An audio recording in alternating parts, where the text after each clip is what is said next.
Welcome everybody to another episode of the Loveable A-Hoes podcast. We love that you're with us. We love that you have joined us. Thank you for joining us for our second episode. Yep, thank you so much for tuning in for the Good, Bad, and the Ugly podcast about movies. Thank you so much for tuning in to plug his little movie podcast. Welcome to... welcome to another episode of the Loveable A-Hoes podcast. I'm your lovable and a-holish host, G. Good evening. And I am Kev. But I'm excited to be here with my brother this week, man. How was your week, man? How was your week? I don't think you've gotten the point yet, but for the sake of the fans, I am going to ask you every week, how was your week? Oh, my fault. Go ahead. How was your week? Same as last week. Okay. Same as before. Okay. And for future references, it's going to be the same damn way. No, I'm kidding. It was straight, man. Yeah, man. Sports-wise, not so hot. My boy, Lukaku, I love you, man. I know you know me, but it's all good. I still got love for you, though, man. You did had a great, awesome season. Yesterday, though, he lost in the Europa League Finals. Accidentally scored an own goal. And people give him a little bit of criticism for that, but the thing is, they wouldn't have been all the way in the finals if it wasn't for him. I hate when they do that. 30 goals this season, man. I hate when they do that to the superstars. His first season with Inter, 30 goals or 30 plus goals. And he's having the best season of his career. Goes all the way to the Europa League Finals, gets blamed for an own goal. It's like, come on, man. I hate when it happens to the superstars. They're like, oh, well, he didn't rise up in the last minute. Nigga, they wouldn't have been here if it wasn't for him. I'm saying, and he scored, I didn't tell you that. I forgot to tell you, he scored a penalty. Oh. He scored a penalty to I think, either give him the lead or tie the game up. And then moments later, gives him an own goal, I believe. So, yeah, man. Well, it seems like your week was, consistent. Yes, you were content with your week. It wasn't any complaints. I did work on my episode. Yes, sir. Second episode of my movie podcast, The Good, the Bad, and the Ugly. Yes, sir. Go and check it out. Yes, sir. And then next week, I have my brother G on here. Yeah. On my podcast, where next Friday, I will be dropping Rush Hour. Yep. And we go over the whole Rush Hour series. Yep. I mean, we had fun doing it. We should have probably talked a little bit more about it, but. No, that's fine. The episode overall is great. You tune in to my Rush Hour 1, you're going to have a good one. It's going to be a good one. Yeah. You're going to have fun with it. Yeah, man. My week was good. I didn't ask you, though. So let's just dive into first segment. No, I'm kidding. But my week was good, man. It wasn't any complaints. Thank you for all the viewers of the first podcast. Yes, thank you so much. If you haven't viewed it and you want to view it, go back and view it. If you want to view some of the clips, go back and view those also. Don't forget that we are on Anchor. And the Anchor link will be in the description of anywhere you see our face. It will be on our Instagram. It will be on our Twitter. It will be on our YouTube. It's not on my Instagram. That's fine. You're not a supporter of the pod. No, it's like I try to put it on my Instagram, but it just wouldn't work. I don't know why. I'll show you how after. He's not too tech savvy. That's not it. That's not it. Don't do that. Don't do that to me now. But yes, we got our first segment. Prayers up. Yep. In case you didn't watch the first episode or listen to the first episode, our first segment is about having people or things or topics or situations that we just know we have to pray about. We know we have to, sit there and think about and wish the best of luck for these people or these situations.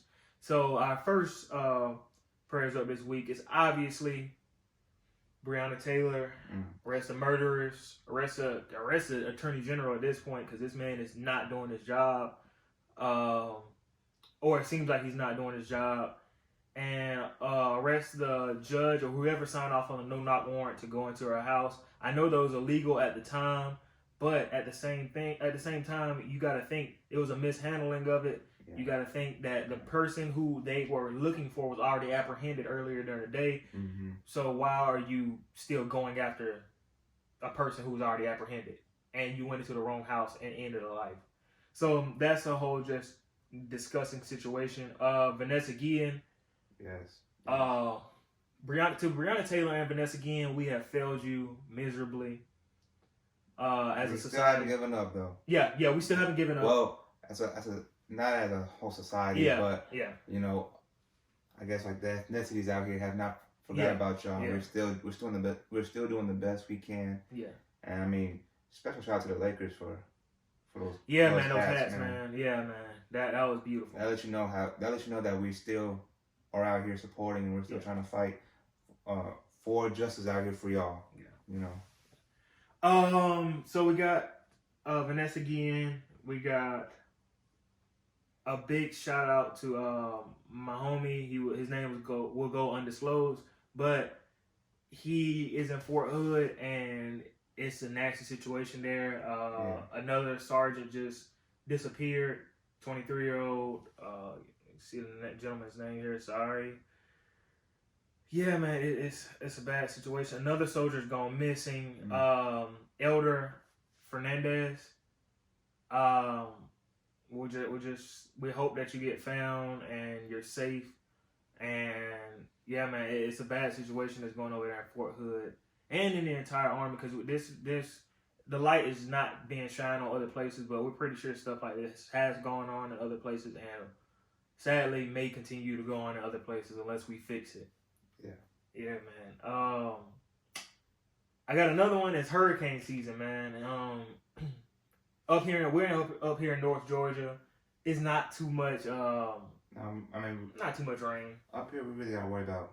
I guess at the most we have to worry about is tornadoes. Yeah, and that the tornadoes won't even go too far because of the hills and everything. So hurricane season is a bad season for people that are living on the coast. On the coastal part of the United States, on the I heard it's supposed to be pretty bad this year too. Yeah, on the southern part of the United States. Yeah, I think storm 13 and 14 were colliding to form some superstorm, mega storm, and I just hope and pray that these people get the right help that they need and get the just all the supplies that they need, because we see in situations like that sometimes the supplies that they need aren't given.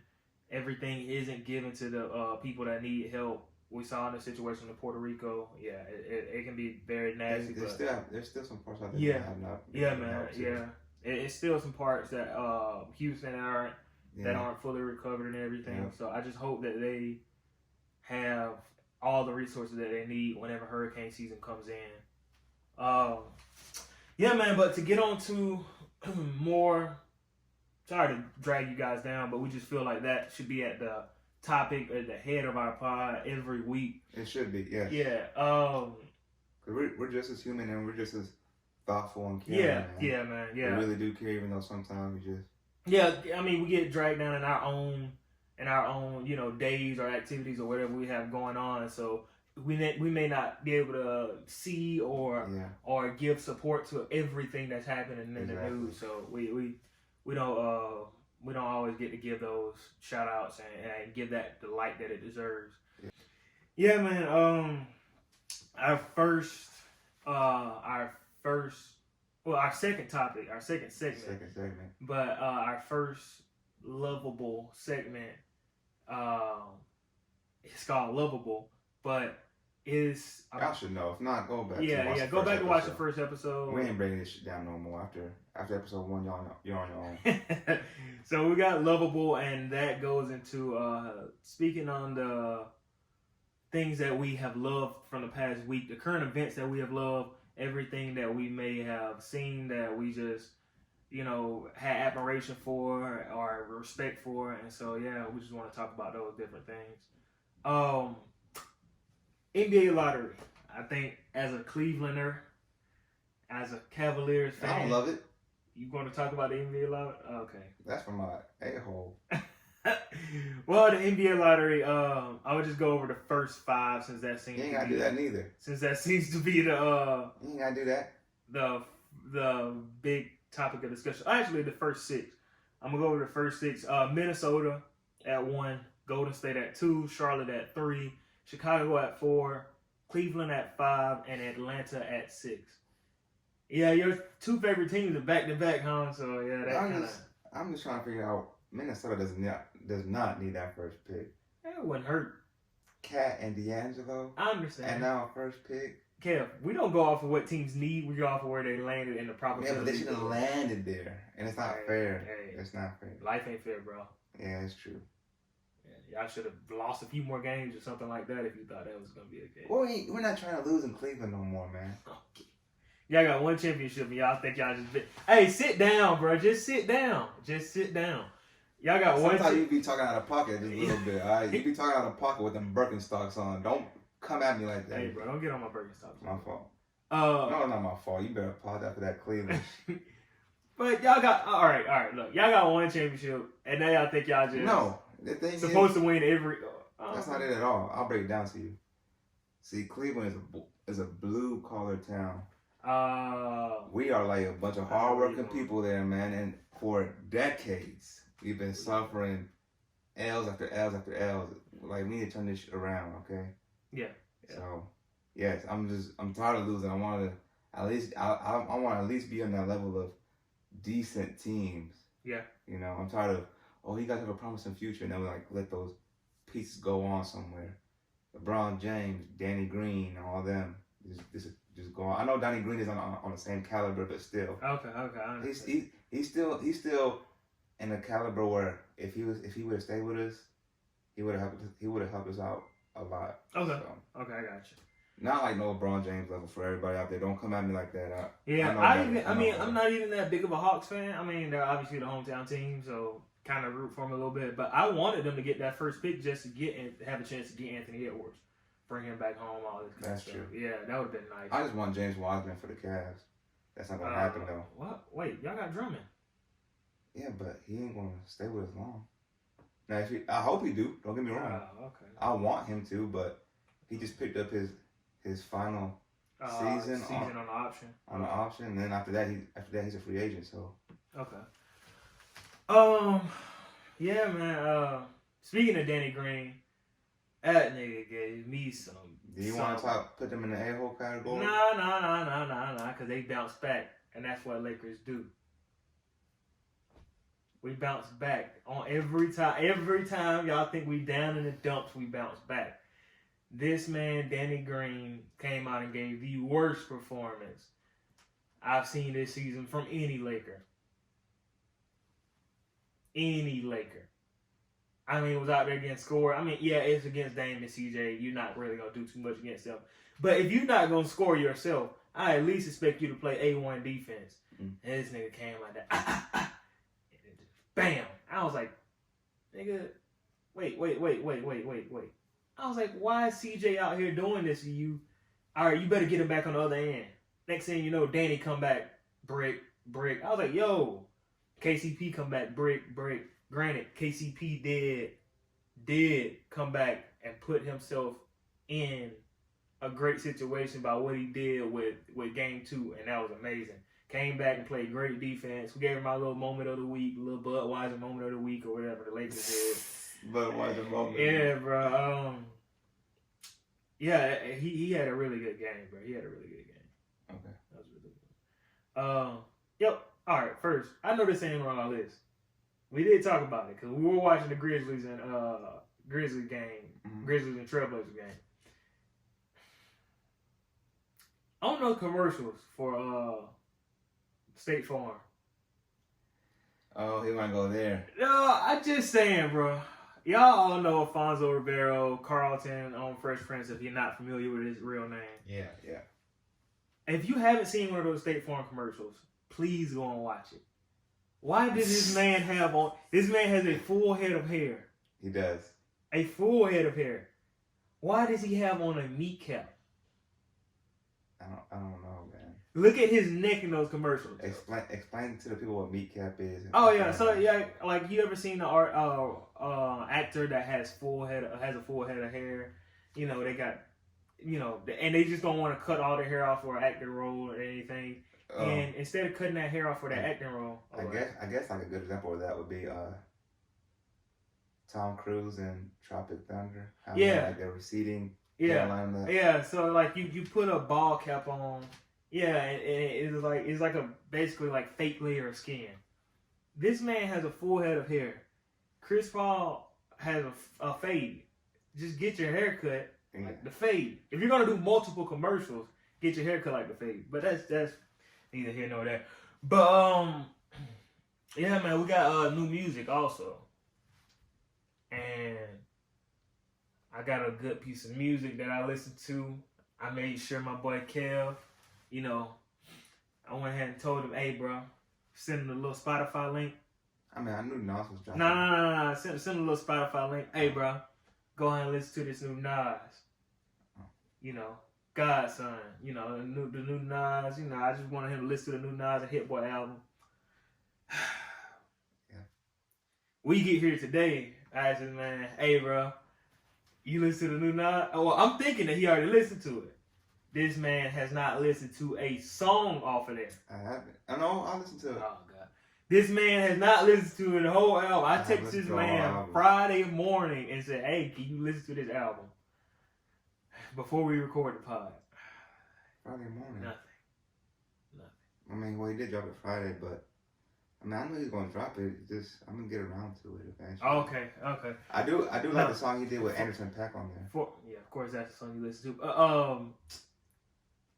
But that album to me is one of Nas' best sounding albums that he's ever come out with, like from start to finish. Because he like Nas is not somebody who always has the greatest albums from start to finish. No offense. No, yeah, I'm about to say no offense, but I hope it's better than that Nasir album. Cause the one he made with Kanye. Yeah, that was. I mean, no offense. No, Nas is great and everything, but that album was just not to me, not to Nas's potential. Oh, of course, but it's the marriage between both of them. Kanye was in a different producing space then, and some of the songs on there were okay, but if I had to rate that album, I'd probably rate it like a 4 out of 10. Yeah, I understand. But this one right here, if I rated this album, I rated it like an 8.5, 9 out of 10. Okay. Only because the replay value, for some reason, it just won't be there for me as much. I won't go back and listen to this album as much. That's like a good bit of Nas's album. Yeah, it is very. Now he has like a bunch of replayable songs. Yeah, the whole album. Overall, like a Nas album, like you just listen to it one and done, and there's nothing wrong with that because it's just like Nas is just like a great artist. We just like, okay, he killed that album. Yeah. But let me just pick up a couple songs I like from there. But his counterpart. Oh yeah. Jay-Z. Hova. Protege. Yeah. I guess. Yeah. Okay. His counterpart, Jay-Z, J-Hova, Hove, American Gangster, HOVA, came out with his own Ether single. Oh, I was just adding names to the. Huh? I was adding one more name to the names you were giving. What were you saying? I said Ether for one of his names. Ether is not Jay-Z's name. Yeah, but I know Nas. Oh, okay. Get but tie into no. that. So Jay-Z came out with he announced mixtape, or not mixtape, but a single on the same day that Nas announced his album to come out. That boy petty. Why are you this petty? Why are you 50 years old and you are this petty? I guess pettiness doesn't have an age limit. I guess it doesn't, and we've seen that a lot. And it's kind of sad though. Don't you think? I know when I get that old, at the age I'm at right now, I don't have nothing against nobody, and there's people that I just cannot stand. Exactly. But just because I can't stand your ass doesn't mean I'm going to be rude to you and be like, oh, fool you. Or something like that, So. I don't understand how like Jay-Z. I thought they chopped it. I thought they like pieced up the beef. Didn't they have a picture together? They had a picture together. I think it was. I want to say it was at the White House. For some reason, I want to say it was at the White House. And they had a picture together, but it was a while back. But like, even still, like, why is a beef this long gone? But people do hold on to grudges, and Jay-Z is obviously holding on to a grudge. If that's one knock on his career, I think that can be it. I think that's probably it. Him on grudges? No, just him and Nas friction. Okay. If him and Nas pieced it up, you know how many great records they could have come out with, you know. And I'm not saying it was all on Jay, because it's not all on Jay. There's two sides to everything, and it's not all on Jay. Maybe one day we'll dive a little bit more into that. Yeah. That is a weird. That's a very interesting topic. Yeah. Jesus. But yeah, man, that whole little rift they have between them is just weird. But yeah, man, you got your Loveable. I'm gonna let you go off on this. The Samurai Jack video game. Thank you so much. So, I think it dropped 2 days ago, but there's a new game. I don't know if it's for Xbox. It might be for Xbox, but I mean I don't fuck with Xbox no more, man. Yeah. I have an Xbox. You know, I had to go ahead and just get them off of that system. No, I didn't get you. No. Don't do that. No. We're gonna put this out there for the people. I kept telling Kev, hey, bro, get off on Xbox. Get off of Xbox. We on PS. Everybody on PS4. Okay, the games are better. The exclusive games are better. First of all, you're not. Don't say that. I'm not saying I'm the only one. I'm not saying I'm the only one. No. There's like some other more of my friends. I know. You ain't gonna take all the credit. I know. I'm not taking all the credit. I'm saying I'm one of the people that. Okay, my fault. Yeah, I agree with you. Yeah, he's one of the people that said that. But just like him, and a lot of other people, it went in one ear and went out the other for me. And so I remember just playing one of my games at the crib. I don't know, that thing shut down. I'm playing the game. I'm like, bro, what? And then it restarted saying, like, popping up a brand new screen. Welcome to Xbox One. I'm like, oh, okay. So I unplugged my Xbox the same day. Within minutes, I unplugged my Xbox, took it off my TV, took it off my cords and everything like that. Went down to GameStop, sold it. I'm like, look, whatever I get from this, just use it on a PS4. And I bought like a brand new PS4 that same day. Took it back home with me, and that was it. Okay. I was like, it was all within the same day. I'm like, I'm done with Xbox. Like I didn't wait to save up to buy save no money. No, I just took it straight from there. I was that fed up with it. But yes, back to my Loveable. Yeah. So Samurai Jack dropped a game, and I like it a lot, man. Like I just started playing it. So it was really fun. I guess like the gameplay of it is very simple, which I like. Very good graphics. It's like you're like a simple person. It's like a long ass Samurai Jack episode where I just fuck up Garius and then just tear his head off and then rip his guts out his stomach because I can't stand this fuck boy. But yeah, it's like a long ass episode. And I can't. What, like, bro? Like, you good? Bro, just sit down. Just sit down. My fault, man. Go back into what you were saying about Samurai Jack. Overall, Samurai Jack is a good game to me. Okay. And it's not too bad. I don't think it's bad at all. $40 compared to all these other games that are like 60. That's true. 70. That's true. If you want to buy a special edition, you gotta drop $100 plus dollars. Yeah. Shout out to 2K. I mean, them niggas just be ripping my little head off every year trying to get $100 out of me. And with a Legend edition. A lot of these games are gonna be good this year too. They'll be alright. Cause like, my fault. Like next gen consoles. Well, not that. I'm just like the sports games. See, I'm gonna tell y'all straight up right now. If a sports game got a brother on the front cover, oh yeah, y'all got me sold already. So this past, like for example, FIFA. I bought FIFA 9. No, I bought FIFA 20, and I bought a Champions Edition because it had Virgil van Dijk on the front cover. So I had to buy that, and it was $70. And then this year they got Kylian Mbappe on the front cover. So now I gotta get that because that's the boy. And they got Lamar Jackson on the NFL cover, so I gotta get that. And then they wanna have Kobe on the Legend Edition, yeah. So now I gotta get that too, man. It's like, damn, man, y'all know how to sucker me in with all this stuff. Yeah.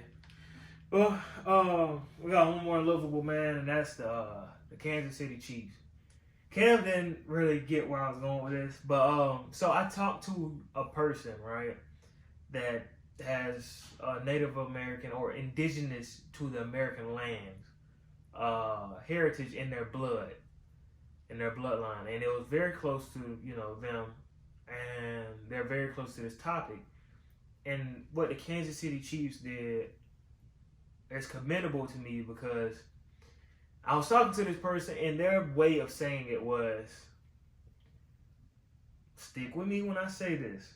Their way of saying it was, the Kansas City Chiefs, them having the fans, especially the fans who are not of that culture or not descendants of that culture, the fans who are not descendants of that culture and don't have a direct connection with the bloodline, they have them having on the face mask, the headgear, all this stuff like that, the feathers, all that stuff.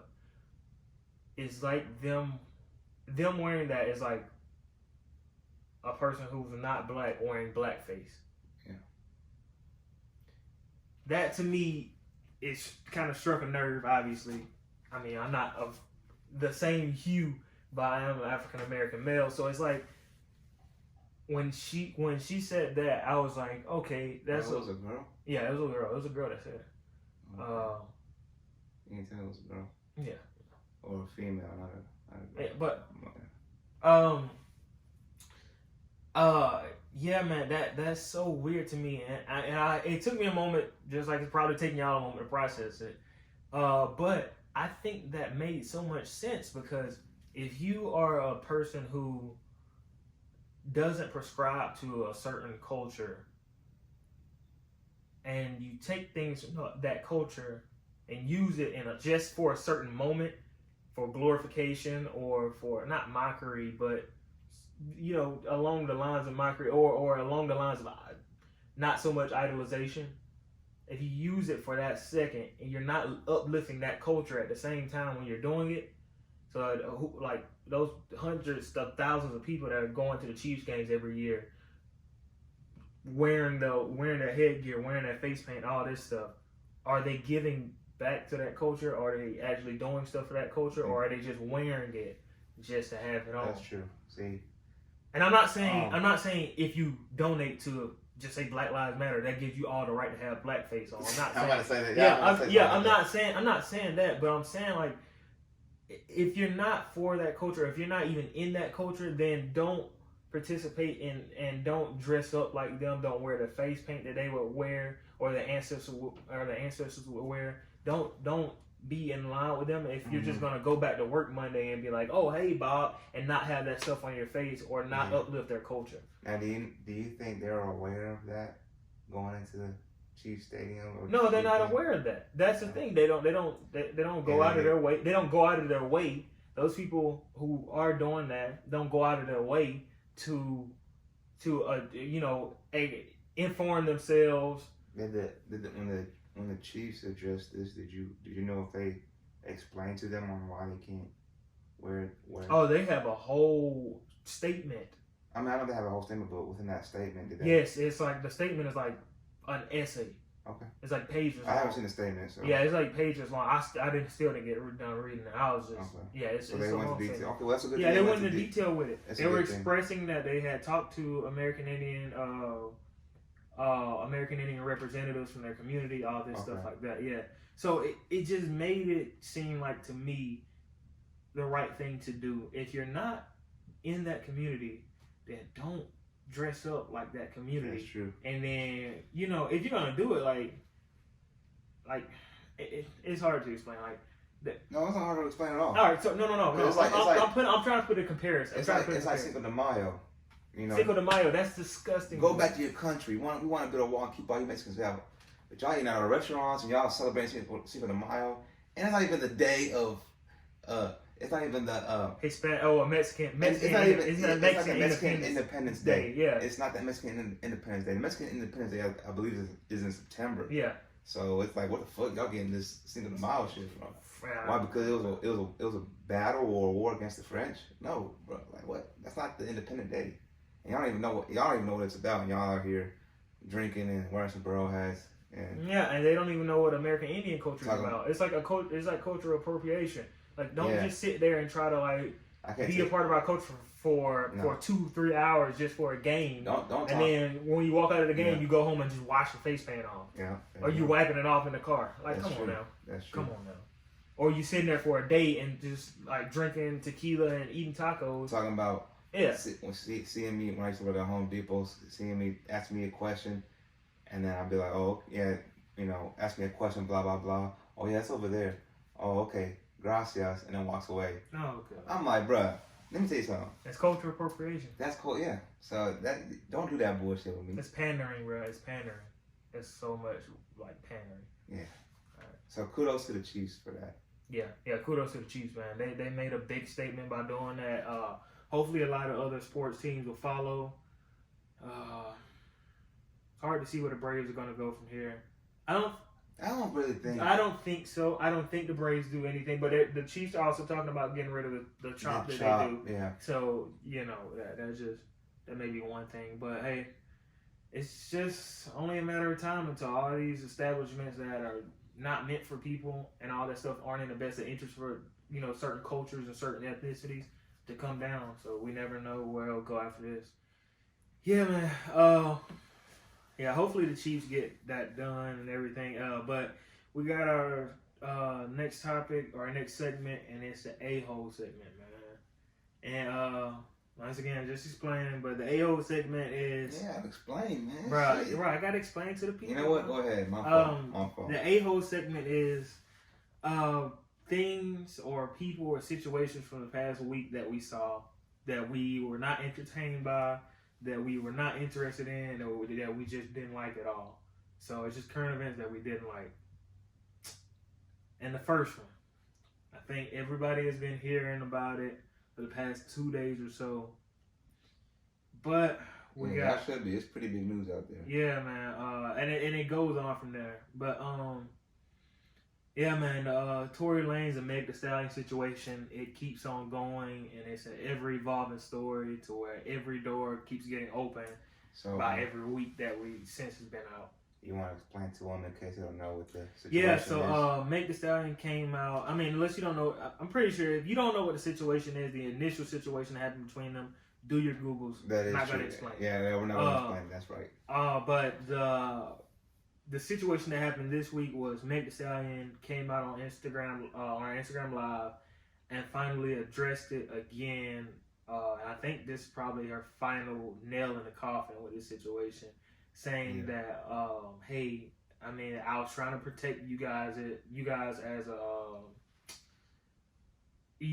like and your publicist. I was trying to protect Tory and his publicist, Tory and his team and everything, because I was I was a victim and everything, but I was trying to protect it as a friend, but I don't know. I don't even know if they're friends anymore. She's just trying to do it as a straight up human being. I think she's a class act when it comes to being a human being. So I think that's what she was trying to do. She was trying to protect him in that manner. And I was gonna say like that friendship went right out the window. Timing prior to the first shot. As soon as he shot her, and I mean she kept her distance. Try to be respectful, but yeah, man, she tried to keep quiet about it. This midget right here kept going on and on and on. Go ahead though. This your thing.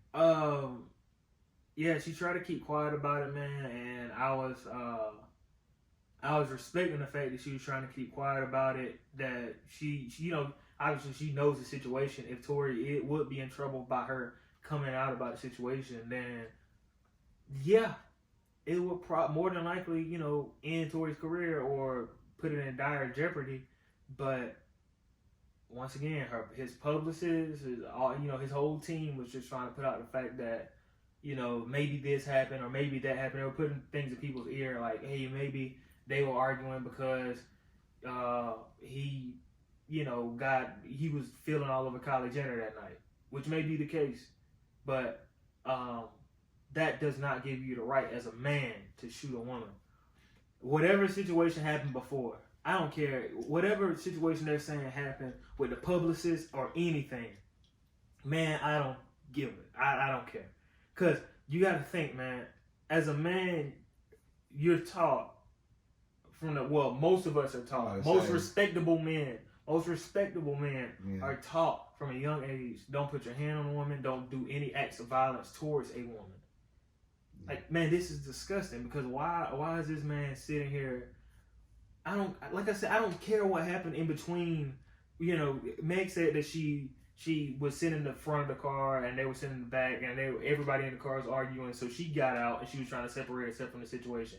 As a man, I'm sorry, like, this may sound, masculine or whatever, but as a man, we are taught, the same dudes who are respectable and taught, like, don't do any violence towards women, we are taught, hey, when a woman is, disrespecting you or putting her hands on you, or if you're in an argument with a woman, walk away from the situation. Yeah.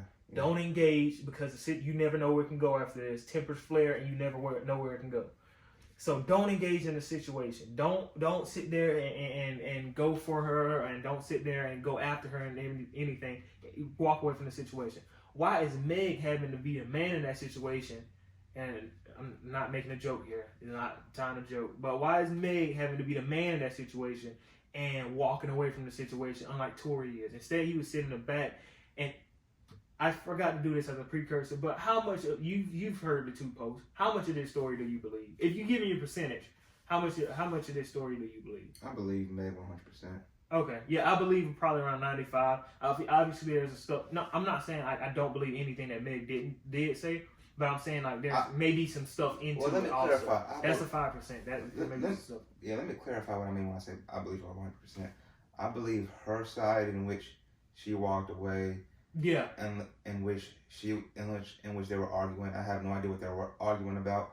None of my business, none of your business. Yeah. It's between them. But I do believe that she walked away. I do believe that they were arguing. I do believe that she was grown enough and smart enough and had enough morale and respect to just walk away from that situation, because she even knows, she probably knows that well, I mean, I don't know her at all. You guys don't know her either. She might have an attitude problem, and she knows what her limits are. So she's smart enough to walk away from that, because she herself knows, like you said, could escalate even worse. Yeah. So she herself knows. She made a smart decision to walk away from it all. Yeah. And she wasn't too far. She said she wasn't too far away from her house too. So that's probably what she was heading to. Yeah. It's sick to think about, like, hey, this is what happened to a woman that was sitting here trying to separate herself from the situation. She was sitting there trying to de-escalate the situation by getting out of the car. Yeah. So why is this happening to a woman who's trying to de-escalate her situation, the situation, and get herself out of the car? Not only that, but she also tried to not get involved in what her and the police, was trying to put on Tory. Yeah. She was also not trying to get involved in that. She was also trying to say, hey, I don't know about a gun. She didn't even mention a gun. She more than likely didn't even mention a gun. She just went, they came out with a report saying, I don't know if you saw it, it was like a day earlier, saying that Meg wasn't shot because she didn't tell the police that she was shot and all this stuff. Well, she didn't tell the police that she was shot. You heard what she said in the video. Yeah. I didn't tell the police I was shot because once you tell the police you were shot, they automatically assume, rightfully so, that somebody has a gun on them in the situation. And with them thinking that like you said, with them thinking that they had a gun on them, the police, you never know what could happen, especially in today's time with everything that's going on. So why is this man sitting there with a gun? Like I said, it all goes back to this man with a gun shooting at a woman. Mm-hmm. Shooting at anybody, period. But shooting at a woman especially. Like, why are you shooting at a woman? Why are you using an act of violence toward her? Why are you pointing I don't care if you shot around her or you just pulled a gun out to scare her. Never pull a gun on a woman. Never pull a gun out, period. Why? Like, that's a rule. Once you pull it out, you gotta use it. That's like squaring up on a woman. Yeah. Why are you squaring up on a woman? Sit down. Go away from the situation. Walk away. That's what I'm saying. Like, first of all, I mean, I know arguments can start out of nowhere, but me personally, if I'm going to argue with a woman, like, I start thinking, like, real quick, I'm like, all right, let me just shut up before it gets worse, because I'm not even trying to get you upset no more. I'm like, because I'm like realizing, I'm like, okay, hold up, first of all, if we're in a car going somewhere or coming back from somewhere, in my head I'm like thinking, okay, I don't know how this started, but let me try to stop this because for all I know is we could have had a good day together. I'm not trying to end it on a bad note. It didn't seem like they had a good. It didn't seem like they had a good day together. I mean, they was hanging out. So in my head, I'm like, if I'm driving or if I'm in a car somewhere and it's damn near the end of the day, and out of nowhere start arguing, I'm just gonna stay quiet, and then I'm be like, hold up. Why are we arguing for? We just had a great day. De-escalate the situation as a man. Exactly, as a man, you're supposed to have a level. I mean, I'm not saying women can't have level heads too, but as any person in the situation, any reasonable person, you're supposed to have a level head and a clear head. And Tory has a history, I don't know if you know, but he has a history of a bad attitude. He has a history of a temper flaring up. That's that short man syndrome, bro. Yeah, that short man syndrome can get you down. But I'm not even saying every short man has it. And he shouldn't have it because I mean, no offense, but he getting paid out here and stuff. This man, that was another big takeaway for me. This man ruined a bag. This man, bruh, Chicks Tape 5, I don't know, you probably didn't listen to it. This was one of my favorite, it was probably top 10 favorite albums for me from last year, from 2019. Top 10 favorite. Chicks Tape 5 was a really good tape. Why is this man doing this? You have you are on your way to getting one of the biggest multi what's it called? I can't help you out, man. I'm so sorry. Or it's like they're in the multi You can think of it. You're smart. I'm not. Hey, it is what it is. But when they have a lot of different talents and a lot of different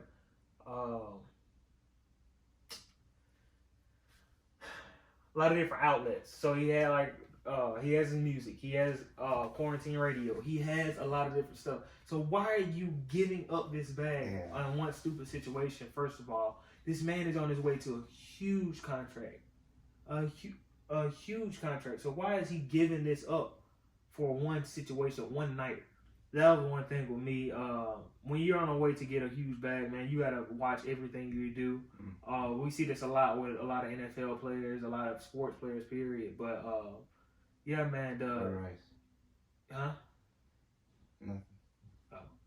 But yeah, we got Greg Hardy. Like, look at what Greg Hardy did. We know that situation was toxic. What he did, I don't know if you heard, but this man, according to his girlfriend at the time, she was choked by him, thrown against a tile bathtub, thrown on a futon full of assault rifles, all that stuff like that. See, and that's that toxic masculinity at sometimes. You feel like you can do certain stuff towards a woman because they're a woman, and especially a black woman. That goes into like that second. Well, it was like a second clip that people were putting out, just saying what Meg had to say about black women. And I know you're gonna get into this later on, but Dave Chappelle had a good excerpt in his I think it was the Bird Revelation. The Bird Revelation, his stand-up special on Netflix. He had a good piece when he was talking about black women and their reluctant efforts to cooperate with the police or any white authority against black men.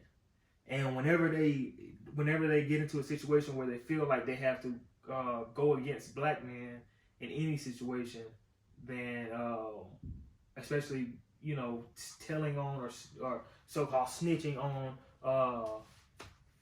a black man, they won't do it, or they're very hesitant to do it because it's in their nature, because they know black men they view them as their protector. Yeah. They view them as their provider, which is a whole different subject. But if you view somebody as your protector and your provider, and you view somebody who is a strong figure in your community, in your race, then you're not gonna sit there and put them in a situation where they're locked up and the key is thrown away.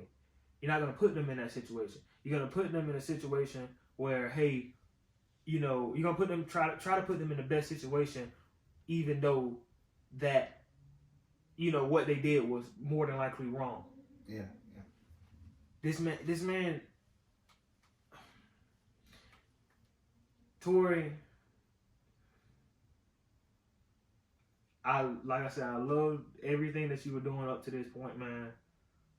But fuck it, dog. You are a bitch for this, man. I have nothing else to say, bro. Straight up. Yeah, Straight bro. up. You are a bitch for this because there's no way you should do any act of violence towards a woman. First of all, there's no way you should point a gun at a woman. There's no reason to just feel like you should, like. I don't care. Like I said, I don't care if Megan Thee Stallion was going to town on this man and whooping his ass. This man can easily walk away from that. It's his thing, man. Like, for me personally, don't y'all see y'all's blessings out here, man? Like, don't y'all get what y'all get? Like, do you not see what you're getting? This man was getting one of the biggest bags, biggest. Look around you. Do you really feel like the need? Oh, I don't know. If you were trying to get at Meg or whatnot, that's none of my business. But at the same time. No, he was in like kind of a talking relationship like that. They were just friends. They were friends, but you know what I'm saying? There's rumors that they were fooling around and all this stuff. Well, if they were fooling around, okay, cool. But like I said, there's absolutely no reason for all that went down like that. Yeah. There's no reason, no excuse, none of that. That was just plain stupid. Yeah. And you just wasted your whole career. Yeah, man. They need to If so, because well, I was about to say nowadays you never know. Yeah, I'm about to say. Two more things, man. And we're not gonna spend that long on this topic. I just know those are one of the biggest pieces of news. But two more things on this. First, y'all niggas calling Meg a snitch for trying to hold this man down, and you know what I'm saying? She was not just him. There was like other people in the car with him. Yeah, she was trying to hold this man and the other people that were in the car down with her. She didn't even want to release the name of her best friend out there in the public. She didn't want to release the name of his security guard, which I'm pretty sure she knew because she's around Tory constantly. So I'm pretty sure she knows this man. You know what I'm saying? These people in his car. So like she didn't even want to release the names of them. She was trying to protect Tory from what his own demise.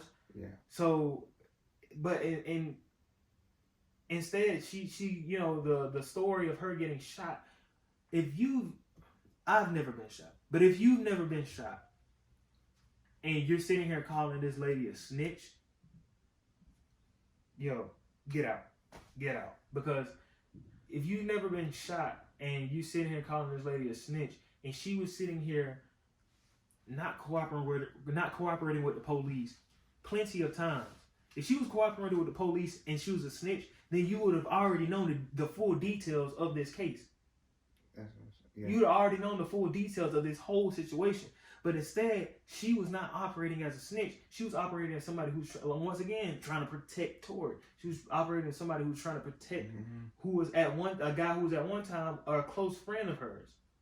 So she was trying to, hold him down and everything that they had going on. Yeah. But instead, she's sitting here looked at as a snitch. Yeah, instead we got dudes out here that watch the WAP video and beat their meat to that thing, and they want to come out here and call her a snitch and everything. Yeah, and try to not succeed. Try to drag her name through the mud. That's not gonna happen. That's not gonna happen. We're done with that. All right, so 3 things actually. That, and the second thing is she can't even sit here and celebrate her number one. This girl went number one again, and she can't even sit here and celebrate it with a good friend of her, Cardi B. She can't even sit here and celebrate it. You seen? I don't know if you guys seen, but Cardi B sitting here dancing and all this stuff. I know her friend is going through it, but it's not her business. No. I mean, she can only sit there and support her friend. Yeah. But she's sitting here dancing and all this stuff, and Meg can't even be in the same circle dancing with her. Yeah. This lady has to take. Bro, you guys are so sick in social media. She has to sit here and take a picture of her feet to show you guys that she got shot, that she had bullet fragments that went into her feet. Why did she have to sit here and do this? If it was me or you, I would have never, and we got shot, only thing that would have been said is prayers up. We would have been in the first segment of our pod, prayers up for getting shot. Yeah. we would have been, oh, I hope he recovers well, instead of, oh man, she a snitch, or oh man, that man Tory didn't shoot her. What? Like, that shouldn't be the conversation around this. The conversation should be, this lady's life was in jeopardy because a bullet can go anywhere. Yeah. A bullet can ricochet off anything. And that's the thing too. Getting shot is a traumatic experience. This girl is in trauma. Yeah, this girl is in trauma. Oh, sorry. This woman is in trauma. She comes out with a #1 record, and you guys sit here and tell her that she can't. Basically, what you're telling her is she can't celebrate her #1 record. You have to address this first. You still have to address something that happened 3 weeks ago that was traumatic. She's trying to get past this. Which, as a human being, we all try to get past traumatic experiences and cope with them one way or another. But instead, you guys won't let her get past this. Instead, you guys are sitting here telling her, nah, man, we got to still know about what happened with you and Tory. Oh, well, this is what happened? So you going to say all this on the internet? Oh, man, you a snitch. No, nigga. Her publicist, Tory's publicist is sitting here saying, his whole team is sitting here saying, this didn't happen, that didn't happen. Well, hold on now. If that didn't happen, why does she have a bullet in her foot? Yeah. Why is Tory being quiet about this whole thing? It's only one reason why I would think you would be quiet in this situation. It's only one reason. And we already know what that is, if you did it. Yeah. OJ stayed quiet because of what? It's stupid to me, man. This is stupid. Once again, y'all on social media just acting like fools and clowns. Y'all sit here and celebrate this dude, or sit here and address this dude, or show attention to this dude that sit here and run around with the rainbow hair in his head, and you can call his name, but y'all already know what I'm talking about. And y'all sit there and glorify him as a snitch, but y'all want to sit here and tear down this black woman as a snitch. Yeah, that's fucked up. And that's what I was trying to say too earlier, was like, oh yeah, go ahead. They were saying, oh, she just got shot in the foot. Oh, that's it. That's it. That's it. Like, it's still. I guarantee it don't matter where you get shot. Once again, at. the people who's saying this have never been shot. I've never been shot, but I'm not going to sit there and say that. It doesn't doesn't matter where you got shot. They don't understand that's a traumatic experience. She's going through so many emotions right now, and for all y'all that's trying to bury this woman, man, y'all fucked up. I have no life. Because my thing is, no matter where you got shot at, the bullet still came close into the proximity of your body. Meg's only probably 5'8". 5'8", so what? Another 3 feet? That would have been right there at her heart. That would have been right there in her chest. Who knows what happens after that? Yeah. 3 feet could have been the end of her life. Yeah. So that's what we get into right here. Like, I don't care if it was only her foot. She still got shot by a suck ass dude that sat there and sit here want to hide behind his publicist and his team. This man don't want to say nothing about it. And said, I think they had a picture of him at McDonald's. This nigga sitting here living life and all this stuff like this. And she's sitting here having to come out with a #1 single with her friend and still sitting here having to address this situation from weeks ago. But instead, y'all don't want the answers from Tory. Y'all want the answers from Meg. From what? The girl that got shot. Y'all don't want the dude that had the gun and pulled the gun out on the black woman. But y'all want the answers from the dude.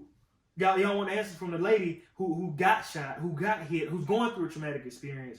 Y'all want her to address it instead of celebrating her #1 record. Oh, okay, I'm sorry. So she came out with a #1 record, but basically their way of saying it is she came out with a #1 record, so she can't be doing bad anymore. Yeah, you got money in the world. Why are you crying for? What you crying for? You got money.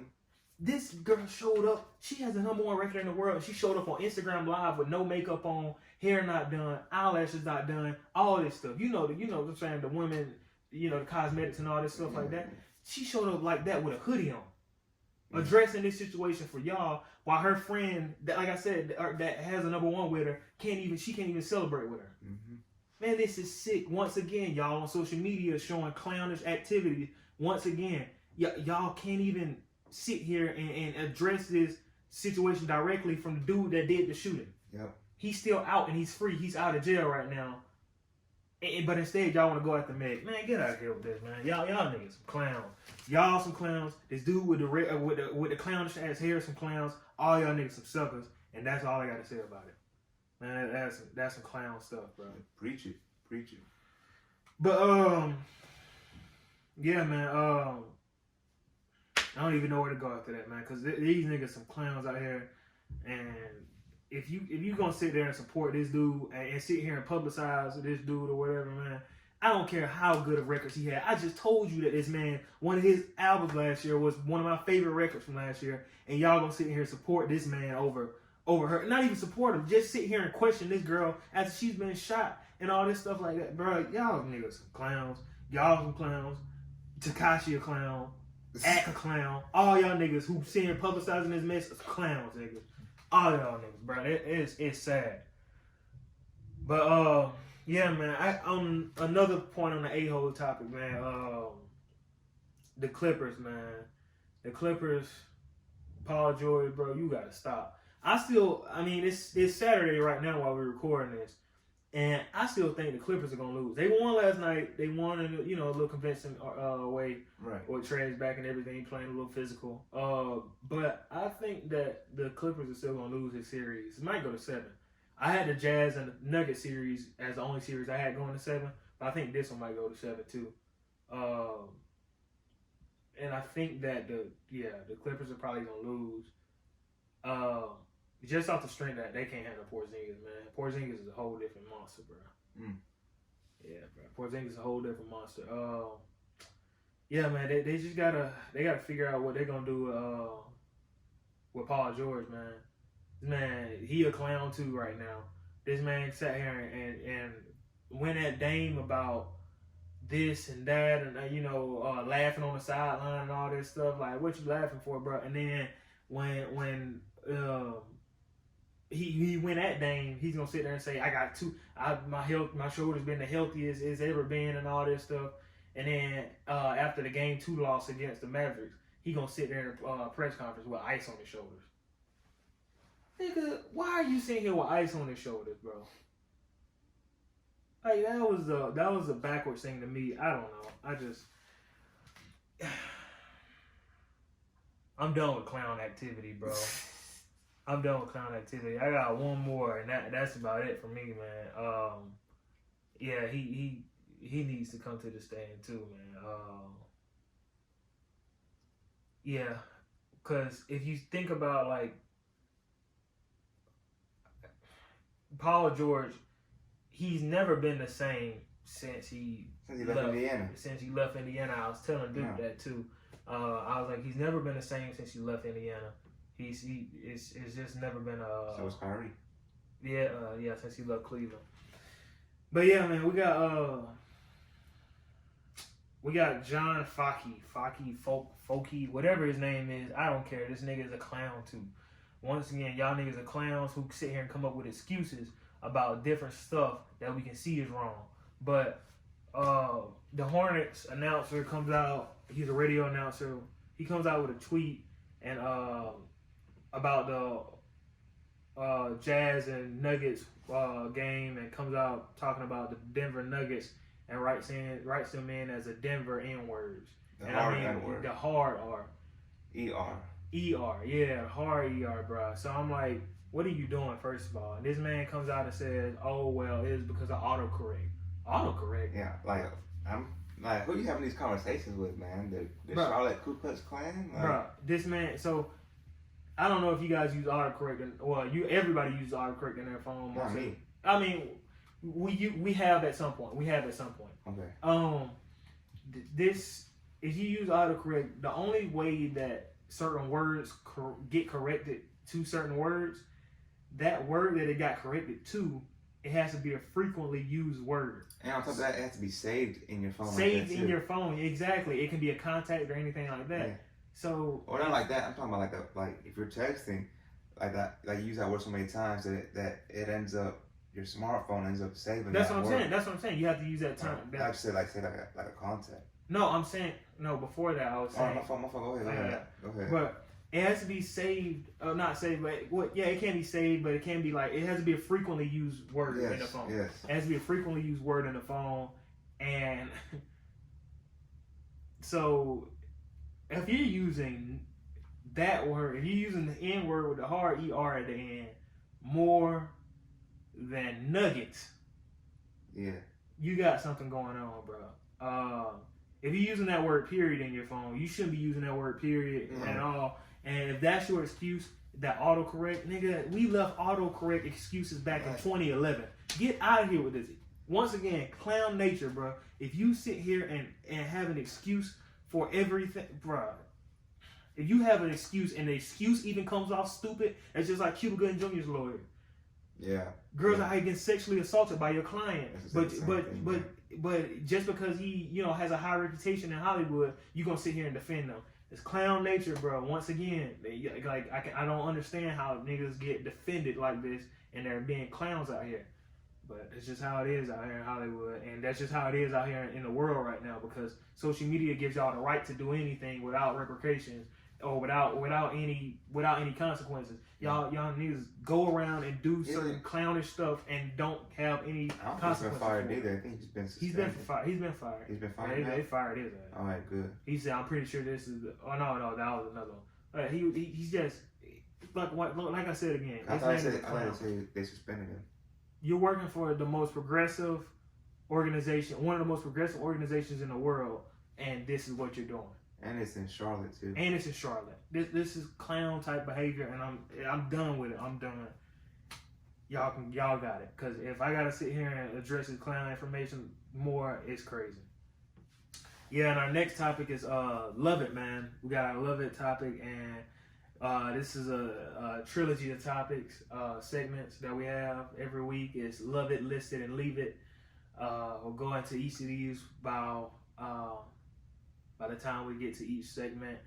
And our Love It topic is stuff that we always have loved, stuff that we always wanted to celebrate, but we just wanted to bring it to the forefront of you guys, just so you guys can go and do your Googles on it or research it, just so you guys can have it in your ear from now on. All right, Kev, I'm gonna let you go ahead. So, I did a little bit too much on that last one. So let's try I guess just lighten the mood up, calm this thing down. So surprisingly, one of the longest running shows, I believe. Yeah, it probably is. Like whenever you get 20 plus, yeah, you're up there. Yeah. So Power Rangers is coming into its 27th season this year, man. That's crazy how it's... That is crazy. 27 season, 27 years. Cause running long. How's it still going? How do you come up Rangers. with so many ideas for this, man? That's insane. But I watch Power Rangers. So, yeah. My brother watched Power Rangers. It's crazy. I watch Power Rangers. Yeah, I was about to say. I'm pretty sure your brother watched Power Rangers too. Yeah. Yeah, so obviously Big Brother type stuff. Big Brother owns the TV. That's one of the rules growing up. You understand? The older sibling controls the TV. Yeah, man. Yeah, you're right. Unspoken rule. But yeah, man.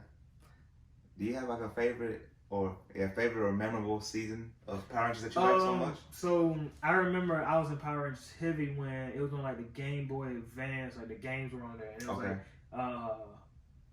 was it was Power Rangers Dino Thunder and Power Rangers SPD, I'm pretty sure. Well, they were the police. Right. No, we're diving more into that. Go ahead. It was just their uniforms were kind of cool. How they did cool. The colors and everything, and they were just. And I had a little action figures or whatever. By the way, for all you Power Rangers fans out there, the new season they dropping, those uniforms are trash. Oh yeah, he showed it to me before the pod, man.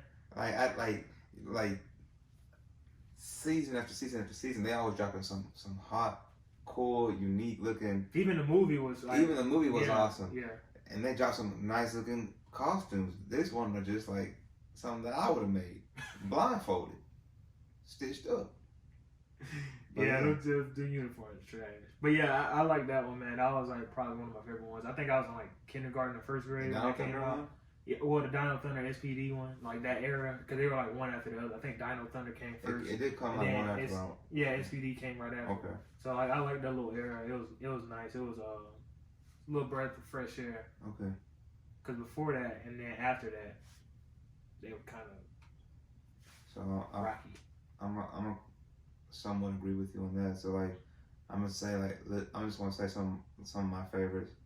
So I'm showing a little bit of my age on this one, but there's one. Well, first I want to give out a special shout out to one of my favorite Power Ranger episodes. So back in the '90s, I think it was like Power Rangers Lost in Space, I believe it's called, or something like that. But they ended up doing like a super episode. Was at the time they did a costume, real life, I guess like a real life costume wearing Ninja Turtle show. Ever heard about that? No, I'm showing my age a little bit. It's all good. I'm showing my age on here a couple times, but I thought they had maybe did a collab when I was younger. Yeah, they did a collab. It's called Ninja, but I think it was maybe like 1 or 2 when it happened. Yeah. But it was called Ninja Turtles: The Next Mutation, and so it's kind of like a live action movie. Yeah, that's what I remember. That's what I remember. So they had their own show like that, and then like they did like a collab, and you see the memes everywhere. It's like when you're a group of friends meets another group of friends, and it's like the Power Rangers and Ninja Turtles. So that was a pretty badass episode. I like that. So shout out to that episode. That's one of my favorite memorable ones. But moving on, my top, or I guess like three of my favorite Power Ranger seasons is Power Rangers Lightspeed Rescue, and they're like, one of them was like a fireman, one of them was like a forest ranger type of deal. So like they're all from like different backgrounds, and they ended up doing like super missions and stuff. It was like very organized. I was like, oh, that's pretty cool. And so I like that one a lot. And another season I liked of Power Rangers was Ninja Storm. You remember Ninja Storm? I remember Ninja Storm. Ninja Storm was hard, bro. Ninja Storm was good. Ninja Storm was good. Cause I think that was the one right before Dino Thunder. I think so. Yeah, I think so. And Ninja Storm was so cool because like they had, first of all, the colors of the Power Rangers was pretty cool, and like the design, probably like one of the hardest designs ever. But I gotta say my favorite is Power Rangers SPD, man. Oh yeah. First of all, you got a brother. Yeah. You know, leading them. Yeah. You feel me? Yeah. You got a brother leading the Power Rangers, and like I guess like the head of the Power Rangers, like the guy above them that recruited the Power Rangers was like a dog. He was like a mutated dog type of guy. It was a pretty cool show, man. I mean, I enjoyed Power Rangers SPD. Yeah. But yeah, I mean, I love that Power Rangers is still going, and I hope it continues to go. You gonna keep watching it? I mean, I'm not gonna watch it. I'm too damn old. I stopped watching this since back in like over like 12 years ago or something. So that's been a while since I've seen the last Power Rangers. Nigga, you were never mind. No, I mean, like, you were a teenager. No, I mean, well, like, yeah, because I had to think about it. Like, over 12 years ago, 13 years ago, 14, something like that, man. Okay. But yeah, I stopped watching Power Rangers in 7th grade. Okay.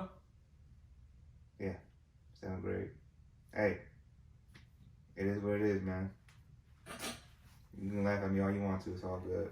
Oh, you good, bro. Oh, I know I'm good. 7th grade, I'm chilling, homie. Like Family Guy. Nigga, I was watching Family Guy in like 2nd, 3rd. Bro, I watch Family Guy. I watch like dirty ass cartoons. Nigga, don't try to get cool and get low with us, nigga. No, I'm just saying. You can watch the Power Rangers. I'm just saying. Like, I've been watching like Adult Swim when it first dropped. Yeah, that's true. I was like, I watched now in 5th grade and stuff, man. Yeah, get out of here. My love it for this week is the NBA and this ever-changing league. I love the fact that the NBA has just a constantly evolving format. We saw it this year with the All-Star game. I didn't think it could get any better after that. I was like, all right, NBA, you know, they got tricks up their sleeve and all this stuff. Man, next thing you know, they come back with the bubble format. I was like, dang, they are really doing it. But we've seen this throughout history. Like the NBA aren't afraid to change their rules. They aren't afraid to go against the grain when it comes to changing their rules. They're not established. They don't go by tradition all the time. They don't go by these unspoken rules, all this kind of stuff. And on the flip side of that, I do have to add the NBA is an ever-changing league, but other leagues in this country aren't so much. Tatis, I don't know if you saw what he had to go through. Padres, guy from the Padres. So he hit a grand slam on a 3-0 pitch, all that stuff, yada yada, and they weren't too fond of this. I forgot what team he was going against, but the manager from that team wasn't too fond of this. Oh, he charged the manager. No, he didn't charge the manager. Oh, he went after the bench, right? No, he just hit a 3-0. Oh, my fault then, because I got confused. I thought it was somebody that charged at the bench. Oh, but then the game right after that, he stole third base, and I think they were up 6-0. Yeah, they were up 6-0, and this man stole third base. And, you know, the traditionalists in the MLB, oh, this is going against the unspoken rules that we have. Well, nigga, if they ain't written down, what stops me from going against it? Exactly. And even if they are written down, I mean, it's time somebody changes the rules. Like, you wonder why your revenue is going down every year. Year after year after year. You're not America's pastime anymore. Stop it. The NFL owns a whole day of the week. Yeah, they do. And you're sitting here saying, oh, well, we're still America's pastime. No, nigga, no, you're not. No, you're not. I love baseball just as much as any, you know, fan of baseball. But, nigga, stop. I mean, baseball's just not appealing anymore. It's not. And I'm not saying that because they don't have steroids anymore or nothing like that. No. That may be a reason. But we're not. I'm gonna just go away from that because that can be an easy cop out for them. That's not the point. Y'all need to change some stuff around. Y'all need to add more exciting people in the league. Why is there so many like unspoken rules, all this stuff? Yeah. I gotta go through the farm system for a bunch of and stay there for a while too. And stay there for a while because niggas stay 3-4 years. Niggas stay in the farm system till they about 26 sometimes. Yeah. 25. Yeah. And I'm like, why are they in the farm? Because you know they graduate from college and all this stuff, and they get drafted. And then some of them come straight out of high school and all that stuff, which I don't, you know, I'm not against.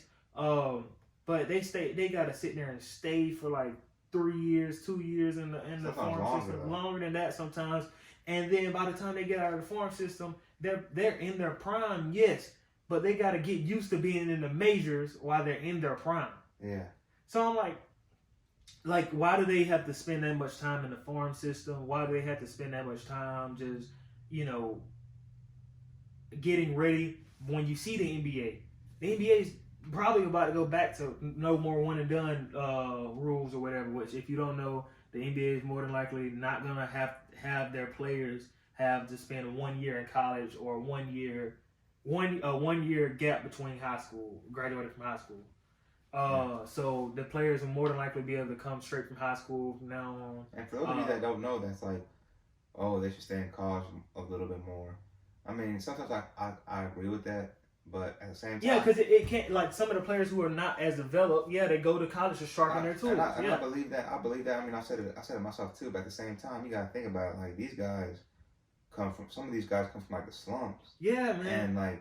And they have the skills to get to the league. And they need that check fast because like I mean I be hearing stories all the time about my mom is homeless and she's like sleeping in the car. Yeah. I need to get I have to go into the draft. I have to get drafted. So I mean, sometimes they don't have the opportunity to wait. But that's what I'm saying. Like baseball players and stuff, man, and football too. Like, why is it football? You gotta wait 2-3 years to come out. You gotta wait 3 years. 3 years. To come out into the draft. Unless you're like your red shirt. Then red shirt. Yeah. And you can go in after your second year. So like, these leagues go off of tradition, and why are they going off of tradition? When you see, I don't understand. Like they see the NBA as a global game now. They see the NBA as a global growing game. They're in the Olympics. Yeah. They're in FIBA. They have, they're getting revenue all over the world. When you're only in a few select countries like football or baseball, you're only in a few select countries, and instead, you're not a growing league. The same thing with soccer. Soccer is, a growing league. I use the term football because we're differentiating here. I know some of you call football soccer. I'm differentiating here. But the way it's ever evolving and all this stuff is they're adding more leagues, they're adding more people. You got younger talent. You got kids who coming out 17 years old playing against grown men out there. Even younger than that, man. Yeah, that's what I'm saying. But like some of these kids will get picked up when they're even 12 years old. Yeah, but I'm saying they become stars by the time they're like 16, 17. I mean, they got a youth academy. Build them up and stuff. Yeah, so that's what I'm saying. Like, why are they not like? All I gotta say about you can soccer, so I don't mean to cut you, but all I gotta say about soccer is like they really do take care of their own. Yeah, man. More than others. Yeah, I know. So. Soccer is like one of the highest paid sports or whatever. It is one. It is. I think it's the highest paid. It is. It is. So I just look at it like why are the other leagues as developed as the NBA when it comes to changing their format and having an open mind to different things. Yeah. And I think that goes into how good a relationship the NBA has with their Players Association. I think that's that's what it is. I think that's the main thing. Another thing about kudos to the NBA, man, because they really do listen. They really do listen to their players. So yeah, exactly. So they like, and rightfully so. I mean, because these guys are making them their money. Yeah. So they need to be able to compromise with them and do certain things that they should be. Both sides should be able to agree on. Yeah. So yeah, man. Yeah, that's it for my Love It, man. We got our next topic. Our next segment is listed. Listed is top 5, top 10, or whatever your favorite top 10 is of this or that. Or it can be anything. Top 5 favorite restaurants, top 5 favorite movies of this from this genre, or anything like that. And sometimes we even have versus listed where it'll be like my top 5 favorite this, top 5 versus Kev's top 5 favorite that. No versus this time. Yeah, no versus this week. We had our first one last week. It was top 5 favorite. Third one. Top 5 favorite point guards. So yeah, man, we got our list this week. I'm gonna let Kev lead off on this one too. So I'm gonna go a little bit. I'm just being a big ass kid right now. I'm talking about Power Rangers, and then right now my list is another childish thing. But guess what? I'm a big ass kid, so I don't give a fuck. Yeah. I love being a big ass kid. My top 5 Disney cartoon villains. Okay. Yeah, I'm gonna say this is in order. Sometimes I don't do it in order, but this one is definitely in order. So my number 1. Oh no, I'm gonna start by 5, count down to reach my number 1. So number 5, I got Jafar from Aladdin. Oh, okay. Jafar, pretty cool. I mean, I was looking at other people's lists online, but they threw in a bunch of those 60s, 50s. I'm not about to throw in none of that. We don't know Beauty. We don't know them niggas. I mean, I've seen them, but I'm not impressed. Yeah. So, yeah, cause tell me when you catch a body, nigga. Let me know when you catch a body, then you can be in this category. So number 5, I got Jafar. I mean, dude, like very conniving, and he's smooth with it, and he got that stick, the staff. Oh yeah. And he like look into the eyes of the thing. But yeah, anyway, Jafar pretty cool. So I got him at number 5. Number 4, this dude. I ain't gonna lie, bro. If you go back and watch the movie, you're gonna be like, my God. But it's like, this is really scary. But number 4, I got Frollo from Hunchback of Notre Dame. That movie is very creepy. It is creepy, right? And then like you watch him, you're just like, my gosh, this guy's just really like twisted in the head. I mean, he's burning people, and he's kidnapping people against their will. It's like, and then oh my gosh, and then the scene that freaked me out. It was a regular ass Jeffrey Epstein. Oh, sorry. Don't get to my cartoons, man. Let's not get to my cartoons. So, one of like the scenes from Hunchback, if you remember when he was like singing, and then like that fire, is that he had like in his fireplace and like turned into dudes in red hoods and stuff. Yeah. I was like, bro, this is like creepy. Another cartoon did that shit too, where they were like dancing, like the fire behind them was dancing. I'm pretty sure. Yeah. But yeah, I mean, like that was a very disturbing scene. Yeah, I can imagine. So yeah, Frollo's very disturbing. So I got him at number 4. Number 3, I got Ursula from Little Mermaid. Classic. That was one of my favorite villains that I had ever seen. Like, not first villain that I had ever seen in any movie. I mean, she's dark. She's still in Ariel's voice. Sing! Yeah. I'm like, dog. So, you know, Ursula, you know, she got them tentacles. Number 2. Scar from The Lion King. I thought that would have been number 1. I can't wait to see what number 1 is, but go ahead. Number 2 is Scar from The Lion King. So yeah, for obvious reasons. No, yeah, if you haven't seen The Lion King, like, what the fuck you doing, bro? but Scar for obvious reasons, like you said. And number one, this is my personal favorite. I mean, I'm very biased with this, but this is my list, so I don't care. Number one, Hades. From Hercules. From Hercules. Yeah. That's who I think was doing the fire dance in the background. I think maybe. He didn't dance in that movie. No, like the fire behind him was like moving and stuff. Like I don't know which movie it was. Oh, okay. But yeah, if you guys saw that movie, try to help get G out. Yeah. But I don't really. Right now, I'm kind of like my brain's kind of fried. Only had 3 hours of sleep because I was playing that Samurai Jack game. Yeah, so I like did it to myself. But I would help you out with that because I'm pretty good with movies. But yeah, number one is Hades, and because he's my favorite. I mean, this dude is like has a cool underground layer that I don't want to visit at all. He has like blue hair that's like fire. I think that's pretty cool. And another thing is, my personal favorite is that he's just so damn funny. Oh, he is. When he gets mad, oh my gosh. And now you're wearing his merchandise. Hey, and every time, I was saying, every time he gets like real mad, the fire gets bigger and bigger. And then he's like, explode. and you're wearing his merchandise. And then you hear in the background. He got his stuff. He's like, thirsty. And like, oh my gosh, I love Hades, bro. You can't. Yeah, he's a good. You can't stop Hades. Whoa, is my hair out? Hey, that was funny. I love Hades, man. He's my favorite because he's scary and he's my favorite. He's tough and funny. But a special shout out to the one in Mulan. Oh yeah. I forgot his name, but he's hard. Me too. He hard. I would have put him in this list. I ain't a big Mulan guy, so. Yeah, I would have put him in this list, but I mean, no offense, but that dude looked like in the movie, he looked like he weighed 400 pounds of straight muscle, and then he got beat up by Mulan, who like can't weigh up $150 weight. $150. This was a general of an army, and he gets killed by somebody that just started basic training. I can't put you in my top 5, bro.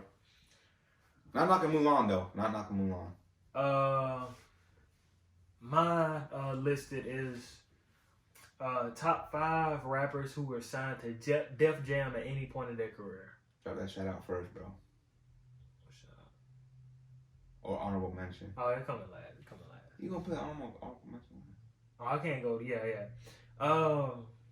So I got top 5 rappers who were signed to Def Jam at one point in their career.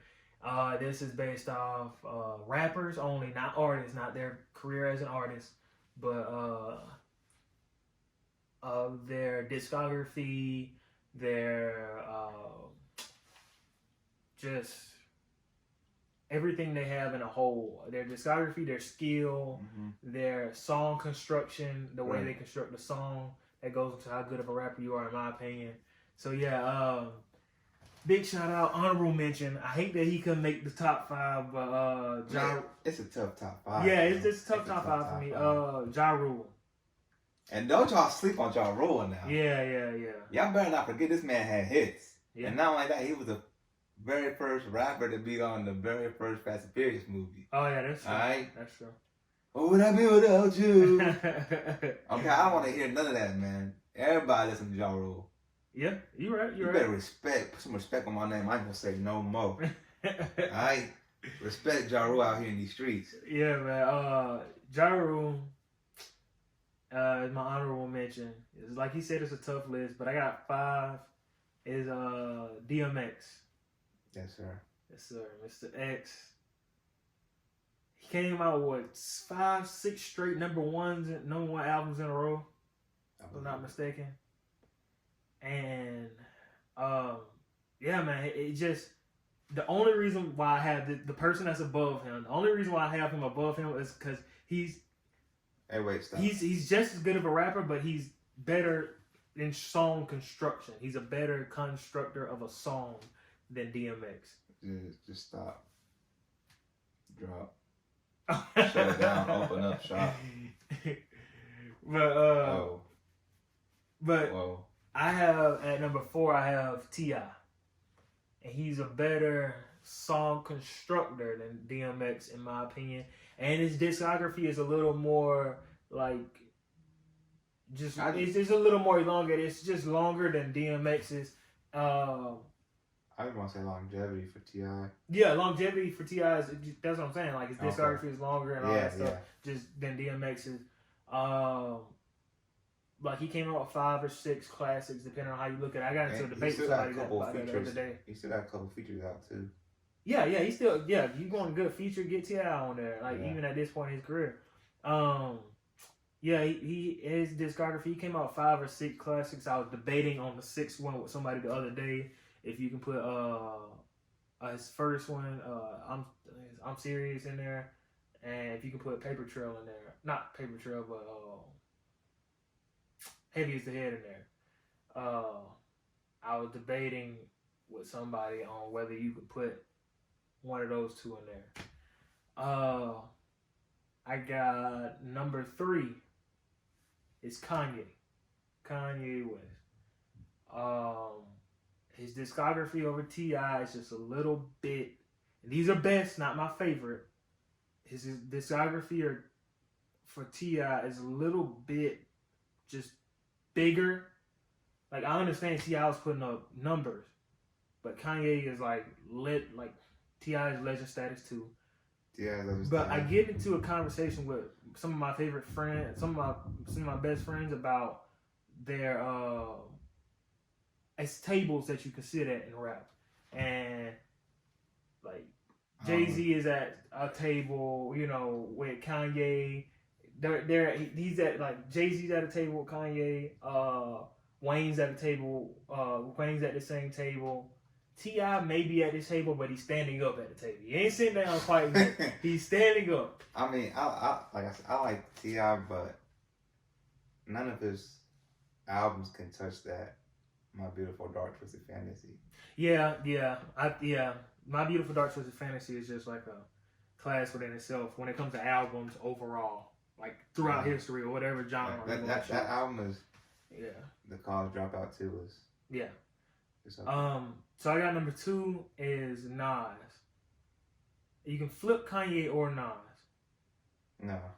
But the reason why I put Nas just head and shoulders above Kanye a little bit is because of the fact of his just a little bit. It's not. Because Kanye's discography is a little more consistent than Nas's. Like this. Yeah, it's like right there. It's like a little inch above, and I say that just because of Nas's skill as a rapper. Nas's skill as a rapper is insane to me because I don't think too many people can touch him as a rapper. Just his technicality as a rapper is in a whole other planet. His lyrics are like just mind blowing. Yeah, his lyrics are mind blowing. The way he constructs a song, the way he constructs his rhyme patterns, his rhyme schemes, everything is incredible to me. And I got number 1, Hova. Jay-Z, Hova, H to the Izzo. Yeah. Yeah, man. I think that speaks for itself. You already know Hov. His discography is insane. It's better than Nas's.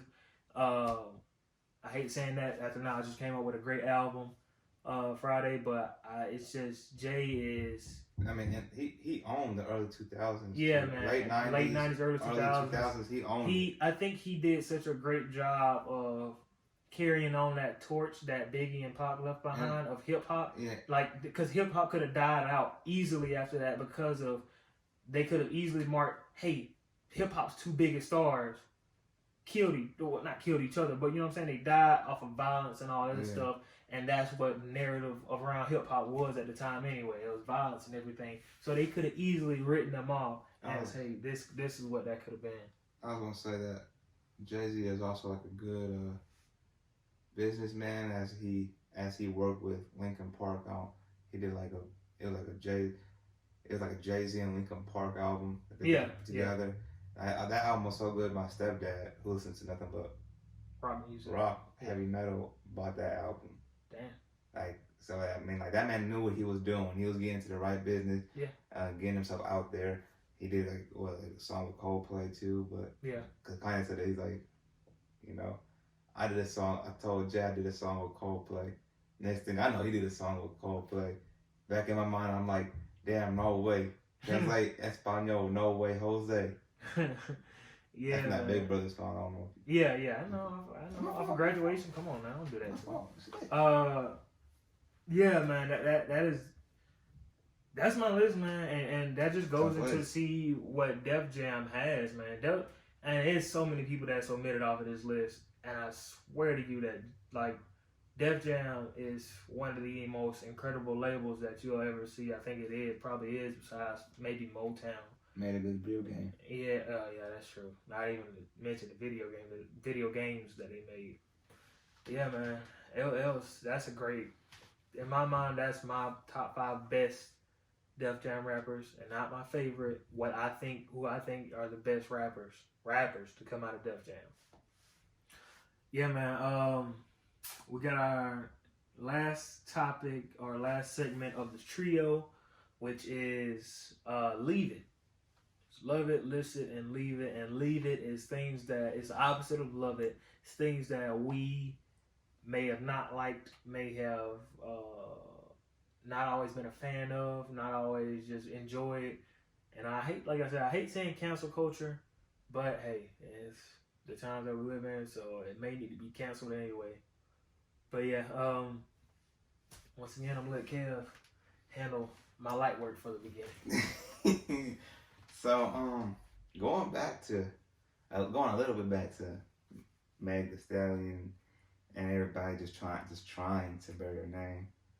I just want to leave the whole negative belief or negative stereotype of black women. Like, stop calling them ratchet, you know. Yeah. When a lot of other people out here are culture stealing from them. Yeah. Stealing the way they do their hair, the way they have long nails. I don't know if you saw some, like I saw some maybe like a couple days ago, maybe like a week ago, about these TikTokers now doing the challenge, having the long nails challenge. And I'm like, bro, I've seen this before. It looks familiar. So, but yeah, when black women do it, it's ratchet or it's ghetto. Yeah. So I'm like this. I just had enough of that, man. It seems uneducated when they have a certain appearance. Now I have no idea on what they have to go through or what it's like being in their shoes, but I know for a fact that black women in society, not just in today's society, but in society from the past and everything, that they endure so much. Yeah. For being not only a woman but also a black woman. They're some of the strongest people on the planet. That's what I'm saying. And they're the strongest group of people. And one of my most recent examples of what I'm trying to say here is Breonna Taylor. Yeah. No disrespect to George Floyd, may he rest his soul, but his case got solved just like that. I mean, it got covered and everything. Yeah. We are still waiting for Breonna Taylor. You know, and it's not fair. Just as it's still not being shoved out there for that. Well, George Floyd's case is a little bit. Well, I mean, but they already arrested the cops. Exactly. They got. I mean, it's still going on, but yeah. Most of it has been covered and stuff. So I'm just saying, like, black women endure so much. Yeah. Like, they're being made to be angry all the time, or being ugly, or always having an attitude. I don't think people understand out here that. Like I said before, they go through so much, and they have to be so strong. I mean, they're out here getting treated like dirt. Yeah. Or not all black women, but some of them. I'm saying, I mean, by society standards. By society standards, the light is not being shined on them. On them, yeah. Like they're out here getting disrespected. They're out here getting thrown to the dirt. Like, why are we doing this, man? Like, this has been going on forever, and we need to stop this. Yeah, man. And look, I love my women. I love my Latina sisters, and I love most of the other ethnicities too. But it's time to shine a light on black women out here. They are not being treated like human beings. Yeah. And it's not fair. Not equal human. Not equal human beings. Yeah, man. As somebody who has a black mom, a black sister, and it's sickening to me just to know that society can look at just a race of people or a group of people, and just first of all, just seeing them as less than, and not even wanting to acknowledge it that they see them as less than. Yeah. And a lot of them are being seen as less than by people who don't even know. Like I said, they don't even notice that they do it. Yeah. But when we try to tell them that, hey, you're doing this, they just like, oh, well, I'm not doing it, or this doesn't make any sense to me. And this fits. And then this shoe fits perfectly for Tory. For Tory, yeah, and for all those other people that are trying to like defend Tory and get at Meg, like y'all, do you not understand what you're doing out here, man? Like, please stop doing that. Like, bro, it's like what Tupac said. Since we all came from a woman, got a name from a woman, a game from a woman, I wonder why we take from a woman, why we rape our woman. Do we hate our woman? Yeah, like, come on, man. And that's a good point, because you can't just sit there and see somebody who first of all you're birthed from, or second of all that took care of you, and you just sit there and throw them through the mud, and you sit there and don't believe half of the stuff that they say, or you sit there and you don't acknowledge half of the stuff that they say, or you sit there and shoot down every point that they try to make, even though it's what's best for you or it's best for your situation. And it's like with these little black girls growing up too, they've been just like we have. We've been shown to that having a natural curly hair is what not acceptable in today's society. Yeah, it's not everything acceptable. has to be straight like a white woman. Yeah. Everything has to be straight white hair, or your clothes shouldn't be looking like that. Your body shouldn't be all natural like that. It's disgusting, man. It's disgusting. Be out here, be black, and be proud of who you are. Be proud of who you are. Be beautiful. Look in the mirror and tell yourself that you're beautiful. Hey, and if they don't like it, they just gotta accept it, because this is who I am. Don't try to change yourself for whoever you are. Don't sit there and try to change yourself and make yourself any different for whoever you are. Go in the room and be confident in whoever you are, and be confident, especially if you're a black woman, be confident that you're the strongest person in that room. Exactly. That you feel like you, because you are the strongest. Exactly. You are the strongest. Because you are the strongest. Nobody can knock you off of your pedestal. And look, you got a whole generation of women behind you who can prove that you are the strongest group of women on the planet, or strongest group of people on the planet at that matter. And I'm just getting tired of it just being swept up under the rug. It's sickening. So stop all that, man. Let's leave that negative stereotype, man. Let's uplift, okay? Let's go ahead and just like,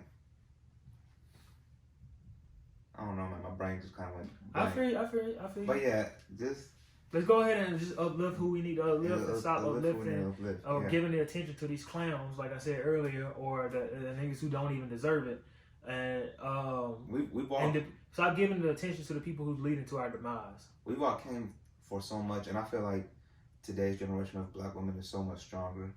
And I pray and I hope that it keeps becoming stronger. So I think it's just a ladder that they keep climbing up. And it's a ladder. I think that they're climbing up it a lot faster than the rest of us. But it's still there. That hate, that negativity is still there. Let's get rid of that shit, man. Yeah. That's all I gotta say. Yeah, my leave it is goes kind of hand in hand with what he was saying, kind of hand in hand with the Meg and Tory situation, and that's toxic masculinity, bro. And I'm sorry, dudes, but we got to come to the front of the stand on this one. You got to come to the forefront and be just humbled on this one, man, because niggas who are out here doing just toxic stuff towards women, mistreating women, even though they haven't done a thing to you. You're like, oh, well, this one girl did this to me a while back. Nigga, that ain't the same girl who you were mistreating. That ain't the same woman who you were mistreating. You mind if I say something on that right quick? Go. But let's even stop with that simple stupid shit. Like, for example, when you shoot a girl, or when you shoot at a girl's DMs and be like, hey, what's up? And then she ignore you. Don't come back and say, well, fuck you then, bitch. Or you know, like, you a hoe anyways. Why you gotta do that? Who taught you to say that? Why? Yeah, bro. If a woman just because they don't want to talk to you, it's all move on. That's be respectful enough to just move on, bro. If you don't want to talk to a girl, all you gonna sit there and say, if a girl sits there and crushes on you, all you gonna sit there and say is, no, I'm good, or whatever. That's what I say. I can't speak for these other niggas because they obviously on a different time. But that goes into what do men do with women or to women behind closed doors that we don't get to see. Man, this is crazy because obviously we see the Meg and Tory situation. We see like situations like I said earlier, Greg Hardy, and yeah, man. When you see situations like that, why are people even glorified to the point where they're even put in situations where that can be exposed, not exposed, but where that can be, their names can be uplifted and all this stuff. We've seen situations where Tory had been in before. We've seen situations where Greg Hardy's been in before. And now you're going to going to do MMA and they're saying, oh, well, I'm glad he's getting a fresh restart. Like, nigga, no, he still has to answer to what he did to this woman. Yeah. But that's the thing. People sweep stuff under the rug, especially when it's directed towards women, because, hey, it's just a woman. We don't even know if she was being correct. You can be in the case of Cuba Gooding Jr., which is stupid as hell still. His lawyer's sitting there saying, well, she got small breasts, so they you know how they go.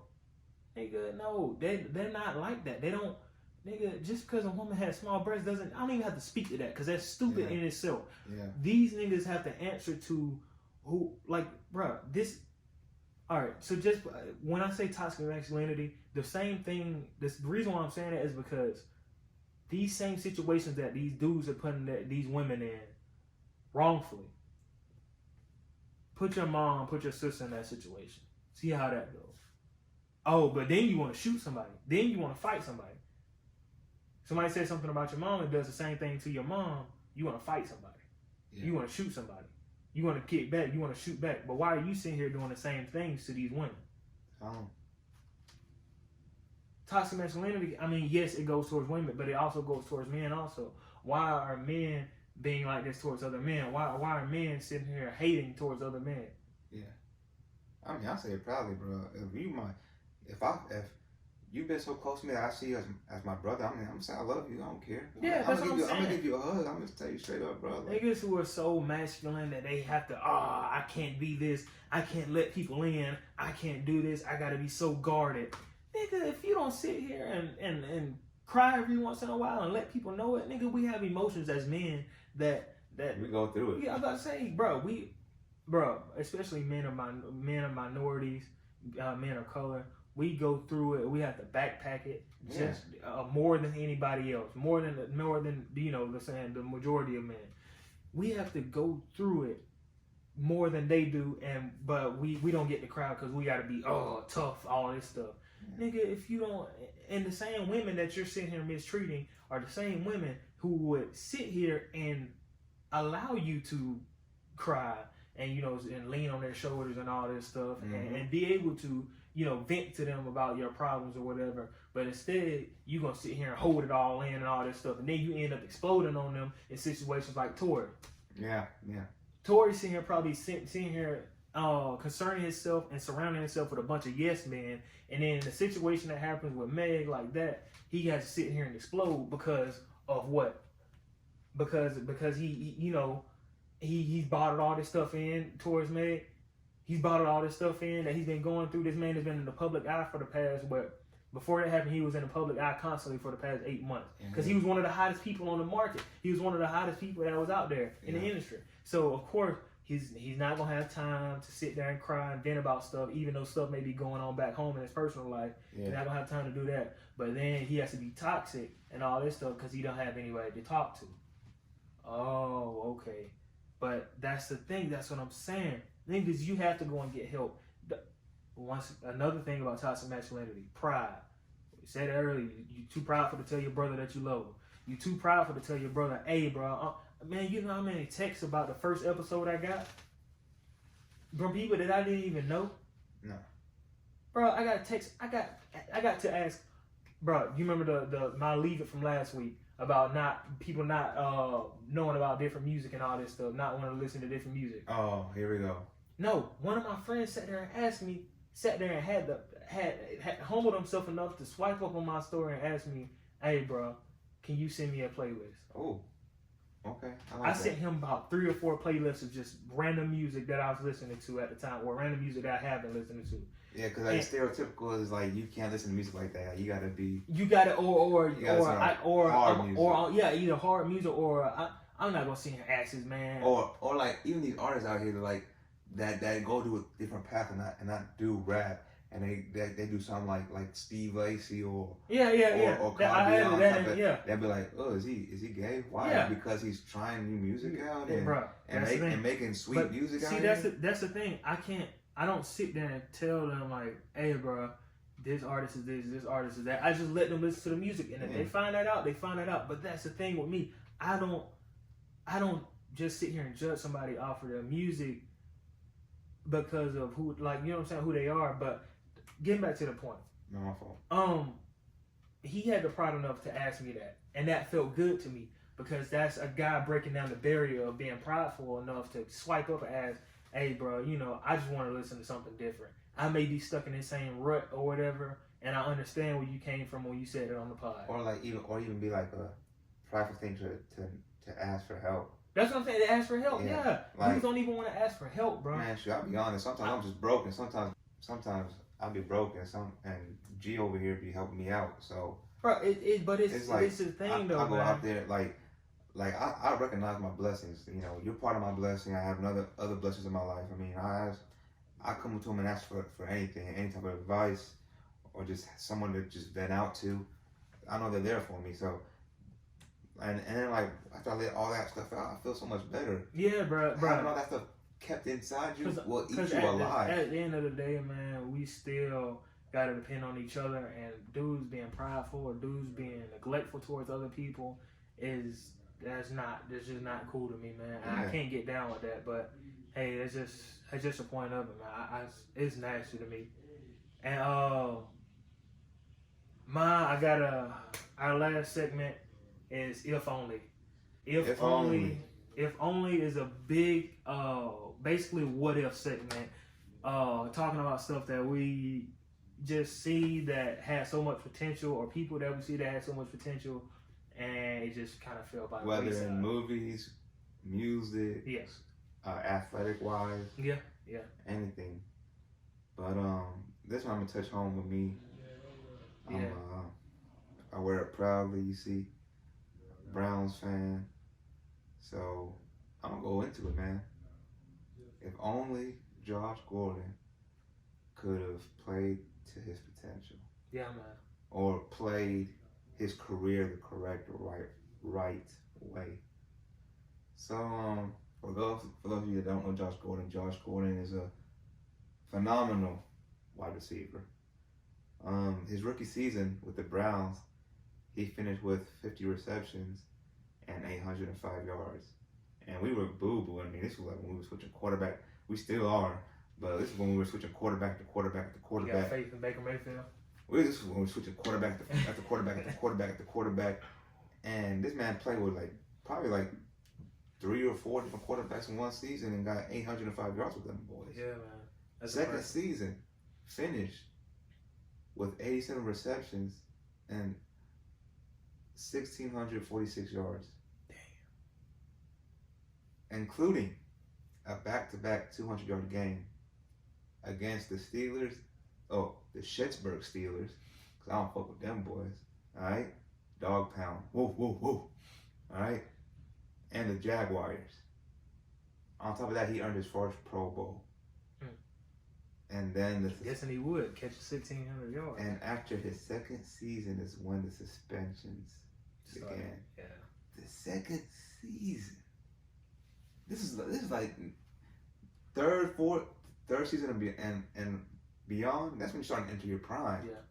So suspension began. You know, his first suspension, he only played 5 games, and within those 5 games, he has 24 receptions and 303 yards. Got suspended, and then got suspended the next 2 seasons because of weed and alcohol. So it's like, and then this is like kept going on. Came back in 2017, just to get suspended again after only playing 5 games. And I remember that season because we were gonna play your ass, and in the game before we were gonna play your ass, he disappeared. He got suspended. Yeah. He said, "I'm going to rehab," and then they announced later, "Oh, he's getting suspended as well." I'm like, damn, we really needed this boy against the Patriots because we got our ass torched. But he would have gave our ass a good ass game. Yeah. But regardless, he came back in the 2017 NFL season just to be suspended again after only playing 5 games with 335 yards. And I remember that season because we were going the game before he got suspended for the rest of the season. We were about to play your ass. Yeah. And I really felt like we would have won that game. But he would have had a good game. Y'all would have won. Yeah, we won 116 that year. No, we won 115 that year. 115. Doesn't matter. RG3. Yeah, it matters because we would have done some numbers against you. Anyways, yeah, he only played 5 games with 335 yards that season, and you know he came back for you guys in like what 2018. You know, he definitely showed certain plays. He definitely had certain plays where he showed his capability of what he had in him and what he had in his arsenal. Especially when he played for y'all in 2018, the Patriots. When he finished, he got suspended that season too. But he did finish his season with 11 games, with 720 yards and 40 receptions. If he would have played the rest of that season now, no doubt in my mind he would have broke 1,000 yards. Man. Yeah, it's sad, man, because he has just started getting into his stride with us too. Yeah, and then in 2019 he played with the Seahawks, and then he played with y'all, and then the Seahawks, yeah. Combining that whole season with 426 yards and 27 receptions before getting suspended again. Yeah, man. So my thing for you is this: is the NFL have way too much hard, I guess, like rules? Like, are they way too harsh with their penalties? I mean, he didn't commit murder. Now he didn't go out here and did it. Well, you know, I love my boy Myles Garrett, and I still respect what you did, and I loved it. But he didn't go out here and swing a helmet. Yeah, at the top of somebody's head. He didn't beat nobody in the elevator. Yeah. You know, he didn't put no hands on his woman. He was by his lonesome, smoking weed, drinking alcohol, and that's what he got suspended the whole season for.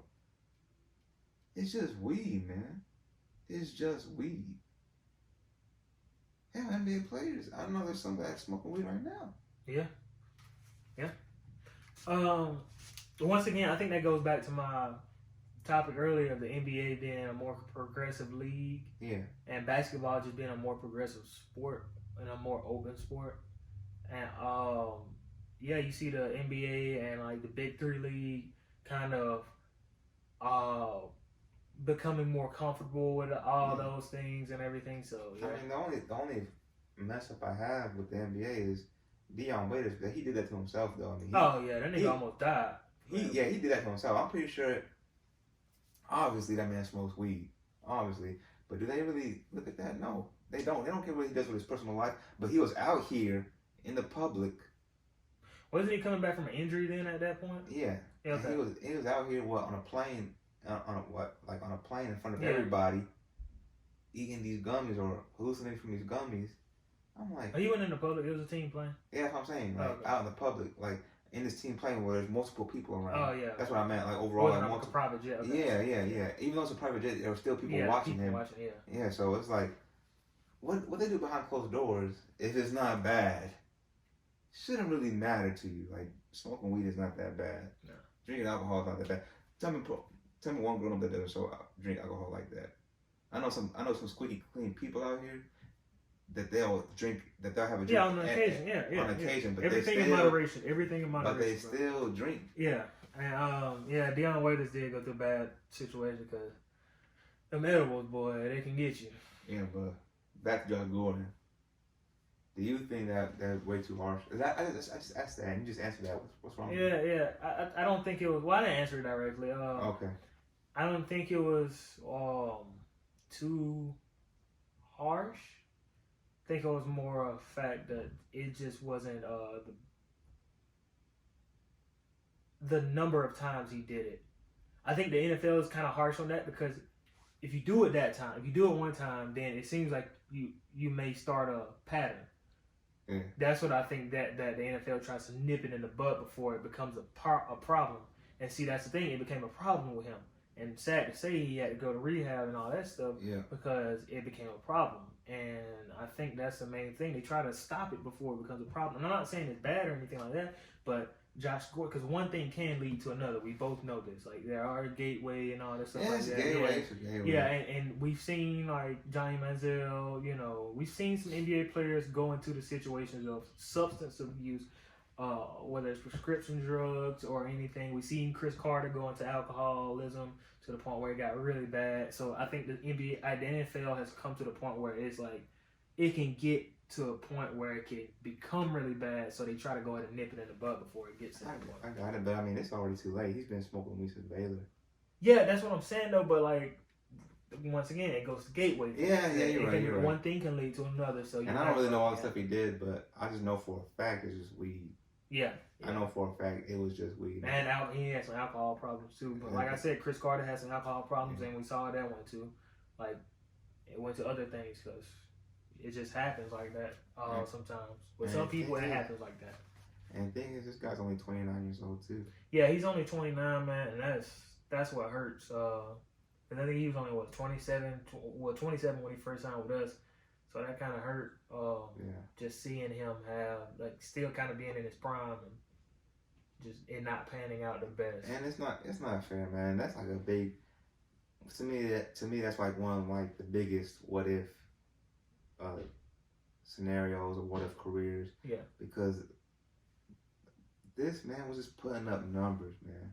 If he would have stayed healthy his entire career without the weed or without the suspensions, there's no doubt in my mind this man would have been a Pro Bowler year after year after year. Yeah, that's true. That's true. He would have been perennial Pro Bowler. And if he would have stayed off the weed, no, not that. Like we much props to the Browns too for staying with him for so long as they could. So I mean, they could have done a lot more, but still at the same time they did stick with him as much as they could. I thought, like I said, they could have done a whole lot more, but you know, if none of these suspensions would have happened, if he never really got into smoking weed like that, I believe that we would still have him on the team, and we would have a nasty wide receiver core. I don't think y'all would have had him on the team because y'all. OBJ, Jarvis. No. I don't think y'all would have still had him on the team because y'all's organization. No disrespect to y'all, but y'all are like the Giants in a form of y'all don't take care. It was an anomaly for y'all to keep Joe Thomas for all those years. Right. Y'all don't keep players because players don't want to be in Cleveland and they don't have a supporting cast. So Josh Gordon would have stayed. I know that for a fact.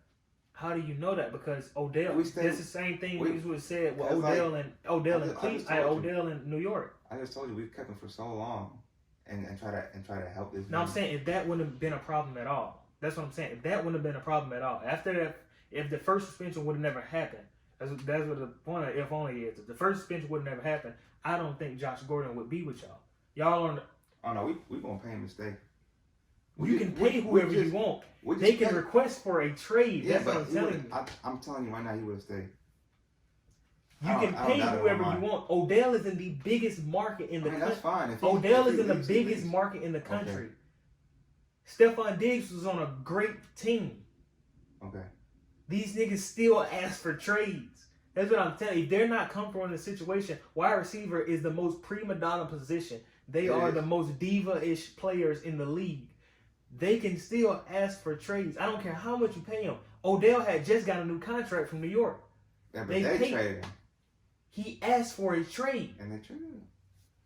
But if you're not getting Josh Gordon help, which the Cleveland Browns don't have a good record of getting people help, especially we don't. Especially in that regime that y'all were in at the time, with that GM and that head coach. Y'all wouldn't have got. You see what I'm saying? Y'all wouldn't have gotten him help. I get what you're saying, but then like our offense changed over time, and our head coaches changed over time, and we're able look. Go ahead, do all that because let me tell you something. You're not gonna tell me about my Browns when I know all the players. I'm not telling you about your Browns. I'm telling you about. We're not getting into this right now. We are because I'm telling you about sports. I'm telling you that we're not gonna let go of our players. We want to do the best we can to satisfy them. We want to do the best we can to satisfy Josh Gordon because he's been loyal to us for as long as we can, just like we've been loyal to him for as long as we can. Like, we have patience with certain players, and we will be able to help them out as best as we can. Kevin, you're saying that, but the Browns don't have a history of doing that. That's what I'm telling you. No, we don't have a history of having so many good players, and when we do have, y'all had Josh Thomas for years, and then have nobody else on the line to take the pressure off. I know that, but that's what I'm saying. You keep saying, but I'm saying we go off of facts. Y'all had Josh Thomas for years. Y'all didn't have anybody else on that line to help take the pressure off of him. That man was not getting killed. That's the thing. That's why I say he's so great. Alex Mack on his side of the line, they didn't have anybody else with him. They do now. These guys play with him. Alex Mack, Joel Patino, yes. Alex Mack is a Pro Bowler. I'm not talking about Joel Patino is a Pro Bowler. I'm talking about that was on the same side of the line as him. But you saying line? I don't care. It's line. Line is line. Nigga, if I got two rushers in front of me, I don't care what's going on over there. I care about what's going on my side of the line with me and the person that's beside me. I'll give you that point. That's what I'm saying. Okay. You're not giving me help as an organization. They don't have a good record. Right, but certain players have that mindset. They don't have a good history. Certain players have that mindset, and I believe that Josh Gordon would have that same mindset as Joe Thomas. We go off of facts. We are going off of facts, and that's what I'm telling you. You keep saying you believe, and it's true. Did Joe Thomas leave? The belief is. Did Joe Thomas leave? Did Joe Thomas leave? Did Joe Thomas leave? Is Joe Thomas Josh Gordon? Joe Thomas leave? Answer my question first. No, but it's Joe Thomas Josh Gordon. A black man that's a wide receiver? No, he's not. He's a what? A what? He's a white boy. No. What are wide receivers usually? Star wide receivers. Black. No, yeah. Divas. They're prima donnas. They tell you this all the time, and we've seen this throughout history. Yeah. That's what I keep telling you, bro. Who wants to stay in? No offense. Who wants to stay in a failing organization? To help turn it around. Nigga, you're a wide receiver. How much can you really do? A lot. What clown do I have throwing you the ball now? Ask Jarvis Landry. You can do a lot. He came in and he helped turn that thing around. Turn what around? Cleveland. Oh, God. Nigga, have y'all made the playoffs? Have you seen our record, though? We gotten better. Did y'all make the playoffs? The first year he was with y'all. The first year he was fully with y'all. Did y'all make the playoffs? He went and got his homeboy with him, and did y'all make the playoffs? No, but guess what? He helped. So, exactly. Look, yeah, go ahead. Roll them off all you want to, big boy. Let me tell you something. First of all, he brought it. When he came in, he helped turn this around. A. B. Another thing he contributed was bring in OBJ to help us turn this thing and keep going, man. So what are you trying to say here? You're not gonna try to convince me anything that you're trying to say. Nigga. Jarvis Landry came in, helped our record get better. No, we didn't make the playoffs. What'd you expect? We came off an 0-16 season. What'd you expect? What did you expect? No. He brought in OB. Can I finish? You can't because. See, that's the thing. You don't. No. An argument or a conversation or a debate. You're not gonna. First of all, I'm telling you what happened. Somebody that's a stuck-up Patriots fan that don't know nothing about losses. I'm telling you what happened. Is not gonna tell me about my Browns. I'm a Patriots fan, but I'm also what? A Florida fan. So nigga, what? Nigga, we've been losing for the last 10 years. What do you mean? That's football, man. That's college football. That's something different. Losing is losing. Bro, you can still. I'm a Lakers fan. Nigga, we've been losing for the last 10 years. What do you mean? You can have an average record in college football and still make a bowl game. A bowl game. What does that? What does that do? Oh, I got a bowl game. We won the dang Fiesta Bowl. What is that doing for me, nigga? That's not what I'm here for. That helps you put you on the map. Nigga, that's not what I'm here for. I'm not here for that. I'm here to win a national championship. I'm here to win a Super Bowl. I'm here to win an NBA championship. I'm not here to win a Fiesta Bowl. I'm here to win a national championship. College football is completely different from professional ball, and you know that.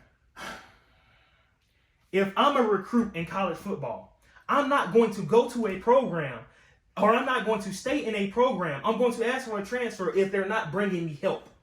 If you have no history or no preconceived notions of bringing me help, I'm not going to stay in that program. Same with the NFL. Same with the NBA. Same with the MLB, which I don't understand why Mike Trout is with the Angels. Shout out Mike Trout because he's with Albert Pujols and all, but they have no history of bringing him help so far. They brought in Albert Pujols, but he was aging. Why? For what? Why are you staying there? Why did you sign that multi-year deal? Now down the line, what is he going to do? More than likely, ask for a trade because he don't want to be with a failing franchise that's not going to get him any help. That's the same thing I'm saying with Josh Gordon. Why would I want to be with a failing franchise? I understand that you got coaches eventually, but that was after you guys went 1-15. If you have a decent quarterback, if you had an at least okay quarterback that throw to Josh Gordon, who was who was on his way to be an all-world receiver at the time, you're getting 5 wins maybe. So you're not going to be at the number 1 draft pick to go out and go and get, you know what I'm saying, that guy like Baker Mayfield. You're not going to be at that point if you have an okay quarterback to throw to an all-world receiver. Oh, okay. That's why the Giants were stuck at.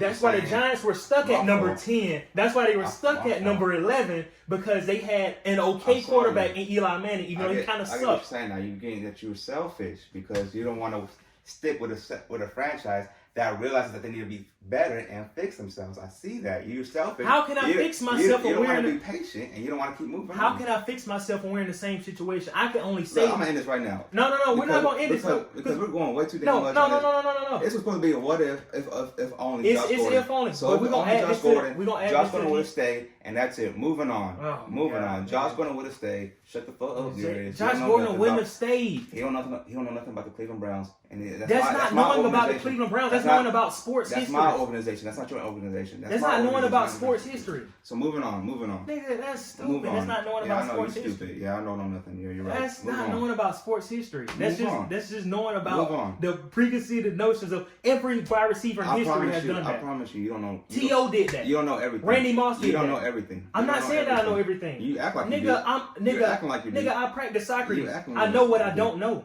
All right. Moving on.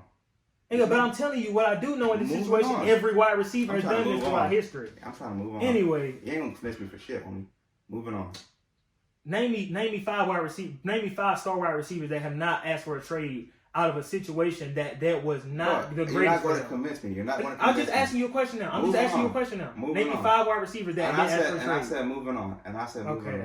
I said moving on. You can't answer that question. That tells me what I need. Okay, I can answer the question. I'm moving on. Okay. This has been a Loveable A-Host podcast. A heated one. That makes no damn sense. This has been a Loveable A-Host podcast, and this is episode 2. Join us next week. Yeah, join us next week. And we're sorry about that, folks. No, I'm not sorry at all. But okay. We will be back next week with you guys. Let us know what you think in the comment section of Instagram, Twitter, YouTube, anything of those sorts. And thank you for joining us again. We will see you guys soon. Goodbye.